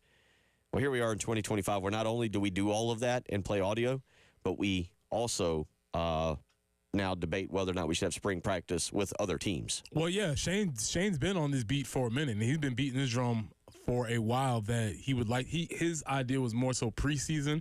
That's his thing. He would love to see a preseason scrimmage. But I think Shane has been an advocate for the new possible changes that are coming as far as spring ball is concerned. So here's what he said. This will start. I haven't heard this. I didn't hear this yesterday. This is the Matt Rule discussion. Spring games being televised. Here is Shane Beamer yesterday, Gen number 10, on the benefits to the spring game not being televised. I would say it's independent, but from what I can tell, I think most of us are on the same page. The best I understand it, Hale, is we had an opportunity to either televise the spring game, and I don't know if it would have been live. I don't know if it would have been like replayed at 2 p.m. on a Tuesday afternoon. I don't know. Or put together it was either a 30-minute or 60-minute show to basically document your football program on SEC Network. I chose the show because I just felt like from a recruiting standpoint, if I'm a high school recruit, yeah, I love what we do in the spring game, and I love the competition and the energy and the fans that the players get to see on television, but we'll have so many players that'll be here in person for the spring game. I felt like it would be more beneficial for us from a recruiting standpoint to be able to put together a show that can highlight our program, and we can, if all of you guys are recruits for us, we can let you know when this show is coming on, and you can watch this and learn a lot about our football program, and probably be more impactful from a recruiting standpoint than watching a 2-hour spring game on television. I certainly am sensitive to the people that want it on television that aren't able to get here to see it in person, and I certainly respect that, and I'm sorry that it won't be on television.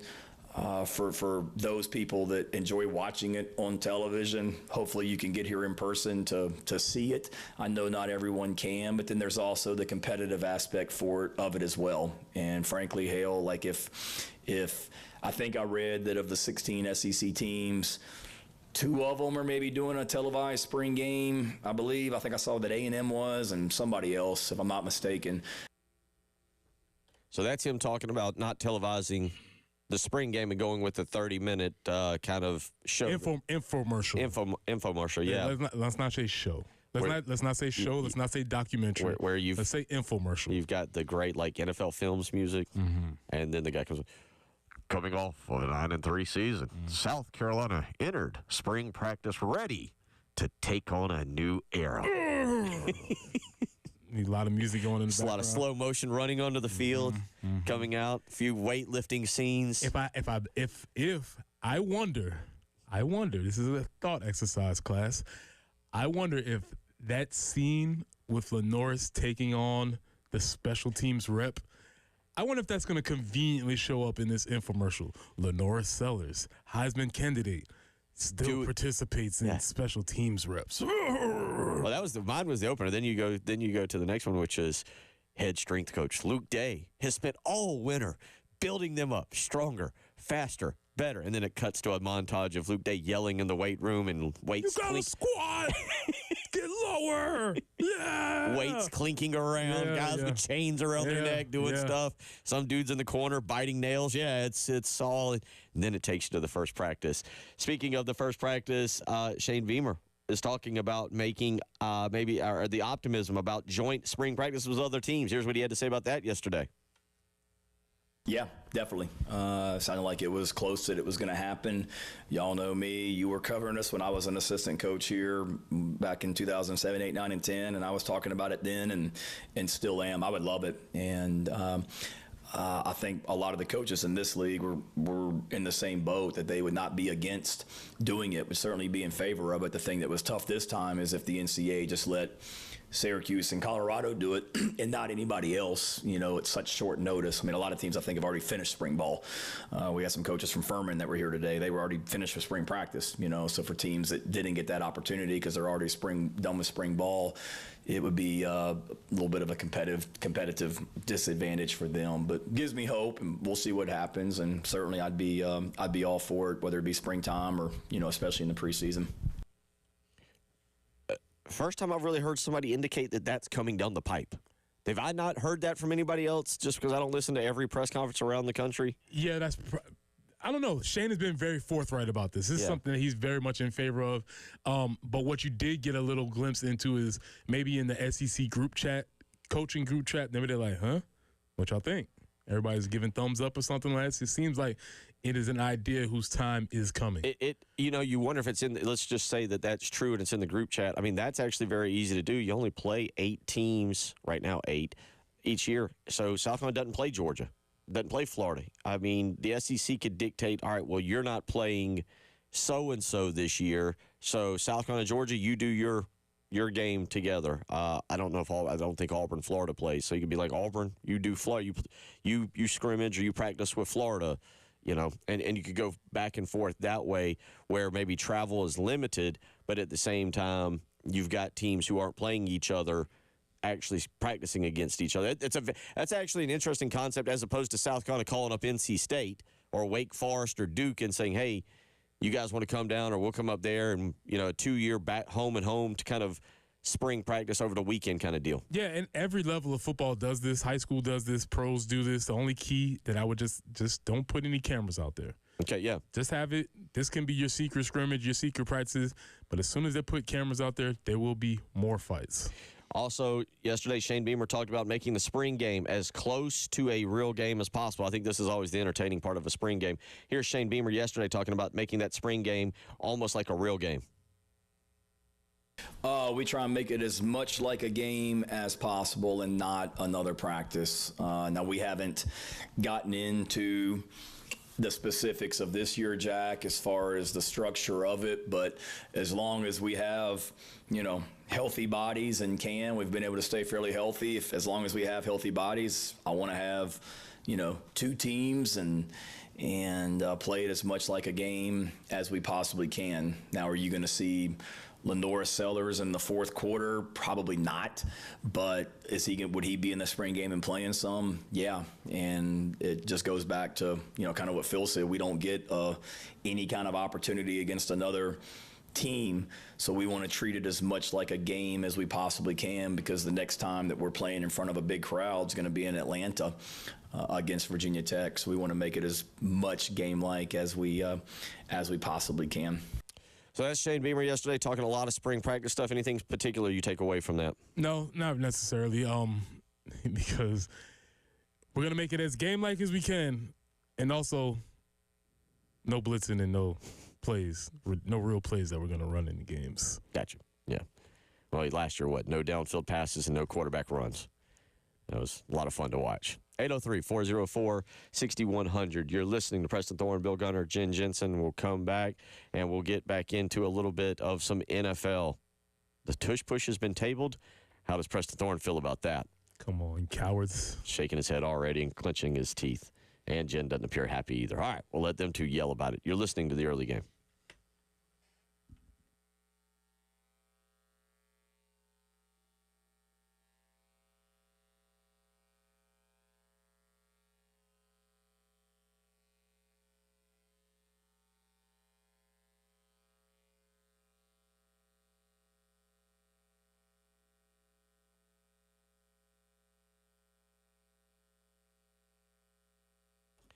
Bill Gunner for Mid-State Roofing, where for 30 years, Larry Leitner and the family have been the leader in the roofing and waterproofing industry. It's that proven history that is your assurance that their professionals will get the job done in a safe and pleasing manner for you and your operation. Because at Mid-State Roofing, they design and install bonded systems with a protective guarantee that keeps your operation, your home or your business, dry and running long into the future. So give them a phone call, 803-356-1919. Again, it's 803-356-1919. 24 hours a day, 7 days a week. Mid-State Roofing is there to help you with your roofing needs with a maintenance contract. If you give them a phone call at 6 a.m., you'll speak with an on-call technician. And if you give them a phone call right now, you'll speak with a Mid-State Roofing employee. So give them a phone call today for your maintenance contract, 803-356-1919.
Highway 6 between Highway 378, Columbia Avenue, and Sunset Boulevard there at Northwood is basically a Highway 6 at Northwood is where we're looking at an accident. Also, Hardscrabble at Summit Parkway, Hardscrabble at Langford. And Hardscrabble at Langford, there's an accident, but the traffic lights are malfunctioning there at Hardscrabble at Summit. Also, an accident, I-20 eastbound after Highway 1. That would be exit 58. Highway 378 at I-20, an accident. Oak Drive between Highway 1 and Mineral Springs Road, and also an accident reported Longtown Road near Holly Ridge. Forecast-wise, looking pretty decent. 81, might see a couple pop-up showers this afternoon. Then we're in the mid to upper 80s through Sunday. Right now, though, it's 64.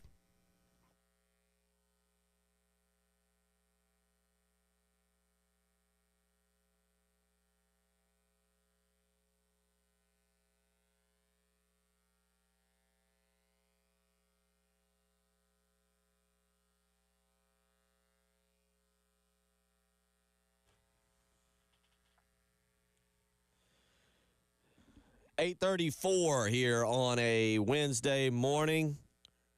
Reminder, go to 1075thegame.com and click on the contest tab and join our Gamecock Traditions over-under contest. You pick the over-under of the week correctly, you can win a Gamecock Traditions gift card. And that gift card will come in handy. You head over to Gamecock Traditions and pick you out a T-shirt or a sweatshirt or a ball cap or something really cool. Pull over, head over to 1075thegame.com and click on the contest tab and pick your over-under of the week for the Gamecock Traditions over-under contest to win yourself a Gamecock Traditions gift card. 803-404-6100. Again, if you want to weigh in this morning. Oh, the old tush push. And as an interior defensive lineman, what was the zero? What would you say? Zero technique. Zero technique. Right on top of the guard. Right on top of the center. Right on top. And if you remember from yesterday, it means low athletic talent. So you would have been square in the middle of a good old-fashioned tush pushing. Yeah, it would have been bad news. I mean, even the quarterback sneak was tough because, everybody's wedged in there, but the tush push is the extra on top of it. And then if you need to know, yes, I am biased. Yes, I am against the tush push. Let me put all my biases on the table. All right, so yesterday it sounds like it sounded like a few days ago we were close to getting this thing banned, that they were going to do away with it. No more, don't worry about it. This is illegal, and now... Well, here's the thing. They were going to take it to a vote. And much like the rest of our laws, the people that were going to ban, led by the Green Bay Packers, I believe. I think you're right. That's what we think is in the lead on. The Green Bay Packers authored the proposal. Yes. They looked around and they kind of saw that they didn't have the votes. And so I think once you take it to a vote, that codifies it and makes it into we're not going to vote on this again. And so they tabled it and said, hey, they need to go around the room and do some more convincing. And so that's how the ban against the tush push effectively did not get voted on. So what ESPN says is according to sources, two different sources, the Green Bay Packers authored the proposal, which earned the support of 16 teams. 16. The NFL bylaws require a minimum of 24 votes to approve a change. It does say that the topic of the old tush push will likely be revisited when owners gather for their spring meeting coming up. That'll be May 20th and 21st in Minnesota. But it is something that they're looking at. And, I mean, bias aside, as a defensive lineman, is it an illegal play? No, it's not illegal. I mean, it's obviously not an illegal play, but as a, when we talk about banning something. There's a difference, but much like in the rest of our lives, there's a difference between illegal and immoral. It is an immoral football play. It is not a sane football play. You get behind the guy, you push him forward, he doesn't move forward on his own volition. It's not a real play. It's not illegal. It's according to the rules, it works. I'm just saying it's not. At this point, can't you just push the football? Well, I mean, you could. I mean, that's just, I'm saying how dumb it is. To me, it makes the play is just and dumb. They've gone back and they changed when I think it was 2005 where they changed the rule where an offensive lineman can push the pile forward. And I've made this simple. Or carry the running back. I've seen that a few times. I've made a simple, very simple proposal. I'm fine with that as long as we take away forward progress. So if I can pick the running back up and run him back 15 yards and then he gets considered down, let's call it even. Okay. But until then, this is not, again, it's not illegal. And that's the argument that everybody's making. No, it's not illegal. It is just dumb and is not a great football play. It says there is some subjective concerns about the safety risk of the tush push. The NFL's Health and Safety Department has no data that suggested a single injury has occurred as a result of the Eagles or any other team using it. The Buffalo Bills were the only other team that used it regularly last season, and they combined with the Eagles to cause 65 of the 101 tush push runs in 2024. Yeah. Feels so dirty continuously saying tush push, by the way. I apologize to Brotherly everybody. shove. The brotherly Okay. shove. All right. What That's is the Philly- Buffalo one? Just think about it. Don't say anything out loud. I know, without, 'cause- give thought. I got to workshop that one because anything else would be broke. Think before you speak on that one. But my bigger point is Josh Allen needs no assist. The dude is huge. He's a tank. He doesn't need anybody pushing him forward. And we've seen the videos of Jalen Hurts squatting 6,000 pounds. They don't need any assist. Listen, the Patriots, Tom Brady was a master of the quarterback sneak. That's fine. Run the quarterback sneak. That's okay. He was awesome at it, and nobody would say Tom Brady was the greatest athlete or anything like that. He had a technique, and they were able to do it.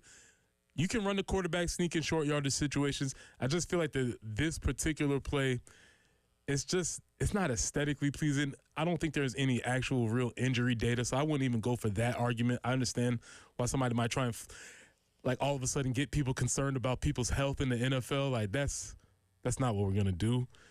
It's just a bad play, and I don't like it. Also, committee chairman Rich McKay has said again and said it yesterday, the league generally frowns on rule changes that target one or two teams. So, I mean, that's kind of what we're doing here. We're looking at one team who's figured something out. And I don't know if this is something that stays in their playbook forever or is just the Jalen Hurts play or it's just a Nick Sirianni play. You know, like if Nick Sirianni's no longer there, do they still call it? If Jalen Hurts is still there, do they still call it? It's a passing fad, maybe?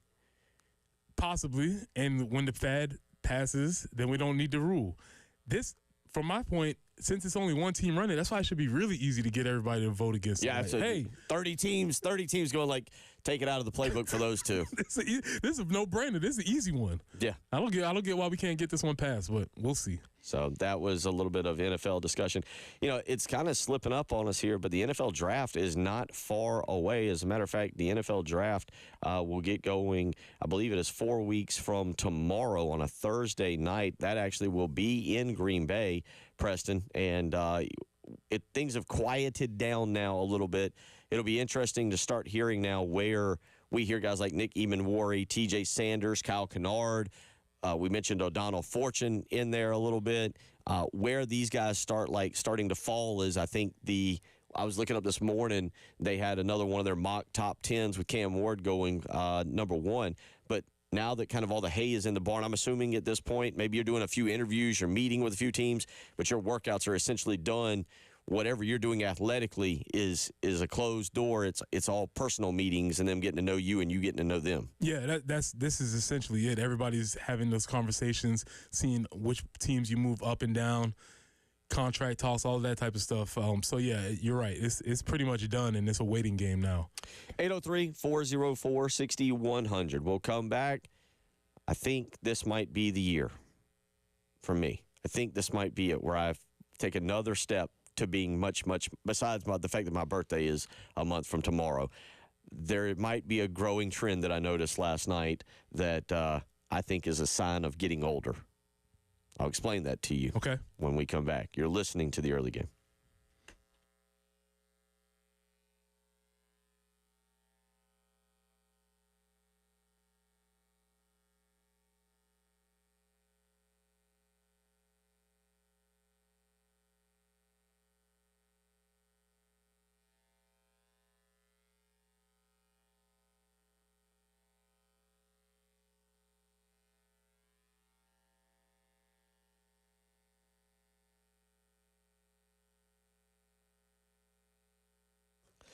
Bill Gunner for the Ecton Law Firm. John Ecton and his team, right now is their season. They're ready to help you. It's tax season, and if you've received a mean, nasty notice from the IRS, it is time to call John Ecton and get a free consultation. Let me tell you, his team is the team you need to navigate the IRS maze. They know exactly what they're doing. They have done it with proven local solutions. So make that phone call today. 803-771-9800. Again, that's 803-771-9800. They understand. The Ecton Law Firm team understands the challenges you're facing. They've helped thousands of families just like yours. But here's the deal. Time is of the essence. You need to make that phone call today.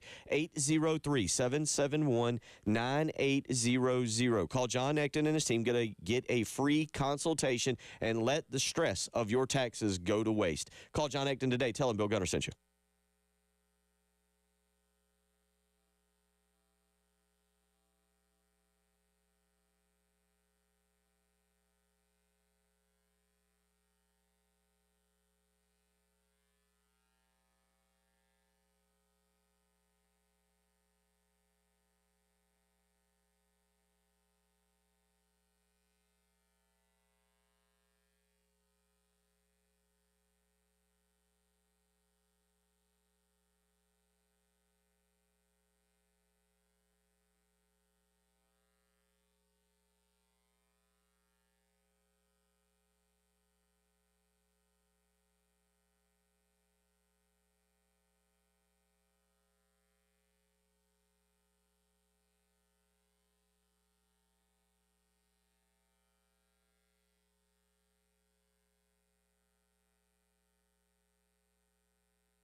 Final segment of the show here on a Wednesday morning. Thank you again to Chance Miller for joining us earlier to talk about college athletics, but also Coastal Carolina going to free concessions for the football season. Preston Thorne, free hot dogs, free nachos, free popcorn, free peanuts, free sodas, all concessions free at a Coastal Carolina game. Yes, the ones that are listed. I don't know if all concessions. I don't, no M&Ms. I don't know. I don't know if all concessions. I think the ones that are listed. That are listed. There are a lot of to choose from, but I don't know if all. It's where you get tricky with a little bit of things. It's a good. Here's the thing. I don't think people go. Well, people don't go to games to eat concessions. We were joking about it. He said, I think the record at South Carolina was somebody ate 12 hot dogs. Like, you're going there with the intention to eat 12 hot dogs. Yeah. Somebody took it a challenge. I took that personally. Yeah, somebody because most people maybe you go get a hot dog and maybe you get a thing of popcorn and maybe you get a soda. Yeah, in the grand scheme of things, what is that? That's probably costing the I know they mark up the prices. So, but what in the grand scheme of things, that's probably $5 that the stadium actually lost. Well, it depends. I mean, look, they aren't sending out gourmet hot dogs here with all kinds of chili and peppers on them or whatever Chicago dogs or New York style dog. These are run of the mill hot dogs. Correct. It's how you steam them, maybe that matters. Correct. How the bun is. So thank you again to Chance Miller. And some interesting stuff there on revenue sharing, especially from Chance as it pertains to a lower level school. Coastal Carolina, obviously the financial budget different than a University of South Carolina budget for them. So thank you to him. And, of course, thank you to earlier Eric Frazier, who will be participating in the Highland Games coming up this weekend at Tartan Day South over in Casey. We'll give you another chance tomorrow to win tickets to Tartan Day South. Both of those interviews are on the podcast page, by the way. Check those out. And again, Eric Frazier, local guy, Eric Frazier, living over in Casey now. So as he said, it is a home event for him this weekend. So we appreciate him joining us. 803-404-6100. Let me read a couple of these, and then I'll get to my little issue. Ty says, if Preston has the issue, give him a tissue. This for the tush push? Yeah. The tush. Ty said the tush push is football. It's original football from the beginning. Has its roots from rugby. That's a good one, Ty. Still an ugly play. Bill in Hartsville says, I'm not an Eagles fan, but I am for the play. If you don't like it, you start running it yourself. Oh, brother. Another text weighs in, says, let's make the shuttle pass, the handoff, the pastor. I think some misspellings here. Illegal. Why don't we just make this flag football from now on? I hear everybody's point. My bigger thing is you stop it. It's impossible to stop. It's not a play. If we're getting into let's be tough, let's be man, then hey, you be a man and not have another man pushing your behind to get forward. How about you just get onto the other side if this is all about, oh, I'm tough guy. Hey, quarterbacks. You think quarterbacks are trying to be tough guys? Every rule that they have to support them not being hit, probably on the tush push, after they get pushed and you land on them, it might be a 15-yard penalty anyway. Get out of here. I don't want to hear the toughness about quarterbacks being tough. Come on, man. We will continue to monitor this to keep you updated on Preston's Appreciate your contributions. Anger level. Yeah, thank you all Good for job. your text messages this morning. All right. There are things to me as I age. As I mentioned, a month from tomorrow, I will turn 43 years of age. And Preston and I are the same age. So your birthday, it was back in January, I believe? Correct. Okay, so you're 43 now? Yep, I think that's what that the seems right. said. Okay, yeah, all right. Just making sure. I either 42 or 43. But think about it. But 43. I've always wondered when a time would come where I just sit down quietly like an old man and just have baseball on. And last year, remember, Preston, we really got into the Braves. We'll have some Chop Talk tomorrow. Last year, I purchased monthly, $30 a month, the MLB baseball package to just watch baseball. So this year, on Monday, I was like, man, you get the 7-day free trial. I was like, all right, let me do this again, because by about the middle of June last year, I was out. I was done. And really, I say that it was about mid-April. Last night, so Monday, I sat down, turned out T-Mobile had a deal. I got the MLB package for free this year. They had some kind of redeem this type deal, and I was able to do it. I got the MLB package. So last night I sat down, and on both TVs, I had South Carolina baseball going, and I had the New York Yankees and Arizona going. And then that ended, and then I flipped over to the A's and Cubs. And I think this might be the year where I slow down, and I actually just sit at night quietly. I mean, last night I watched several innings with no sound. Just me in the house. No sound. Just watching baseball. Just watching baseball. And I feel like this is a sign of aging. When you're sitting down, because, America's pastime, And you talk about you go to a ball game, we've got the sound of you saying, what, ballpark? Stadium.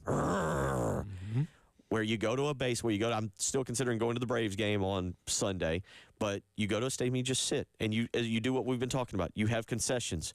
You have your helmet of ice cream. You have your hot dog or your nachos or whatever the ballpark serves, and you just watch baseball. And you do it. Some people, for fun, they get that book out, and they keep that's track. The next level. You start doing scorekeeping? Yeah. Ooh, the 6-4-3? Kind of like doing, because, I mean, how many young people do you know that are doing like a crossword puzzle?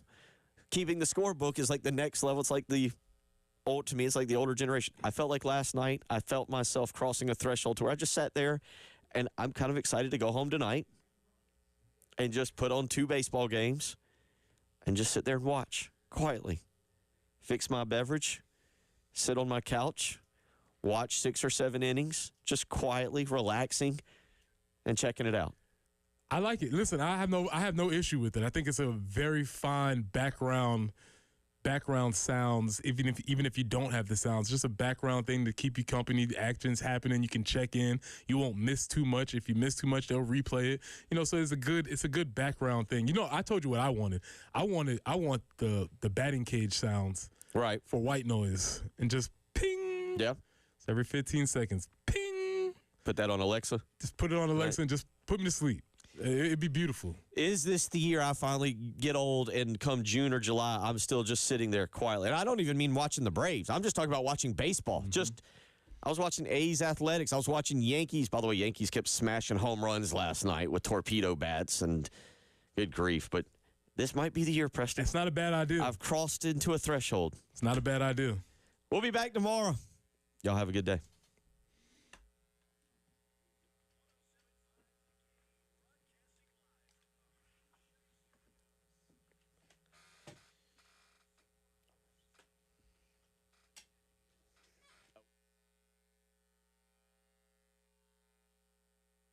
Bill Gunner for Love Chevrolet, I-26 in Harbison between Lowe's and Frankie's Fun Park. All right, we are into April, and those spring deals, they are in full bloom. That's right. It's time for you to get over to Love Chevrolet and check out all the exclusive deals that Love Chevrolet has to offer. And let me tell you, something like the $1,000 low price guarantee, where you can shop other dealerships, take their deal back to the folks at Love Chevrolet, and they will top it. And if they don't, they'll write you a check for $1,000. Hasn't happened yet, won't happen anytime soon. So go visit Love Chevrolet and the 14 acres of brand new Chevys. You can also visit with that incredible sales staff, so friendly, so knowledgeable, so ready to help you and make that incredible purchase. They know that purchasing a car should be an exciting experience, and at Love Chevrolet, that is precisely what they make it. So visit Love Chevrolet today. Get out there, and together, let's drive.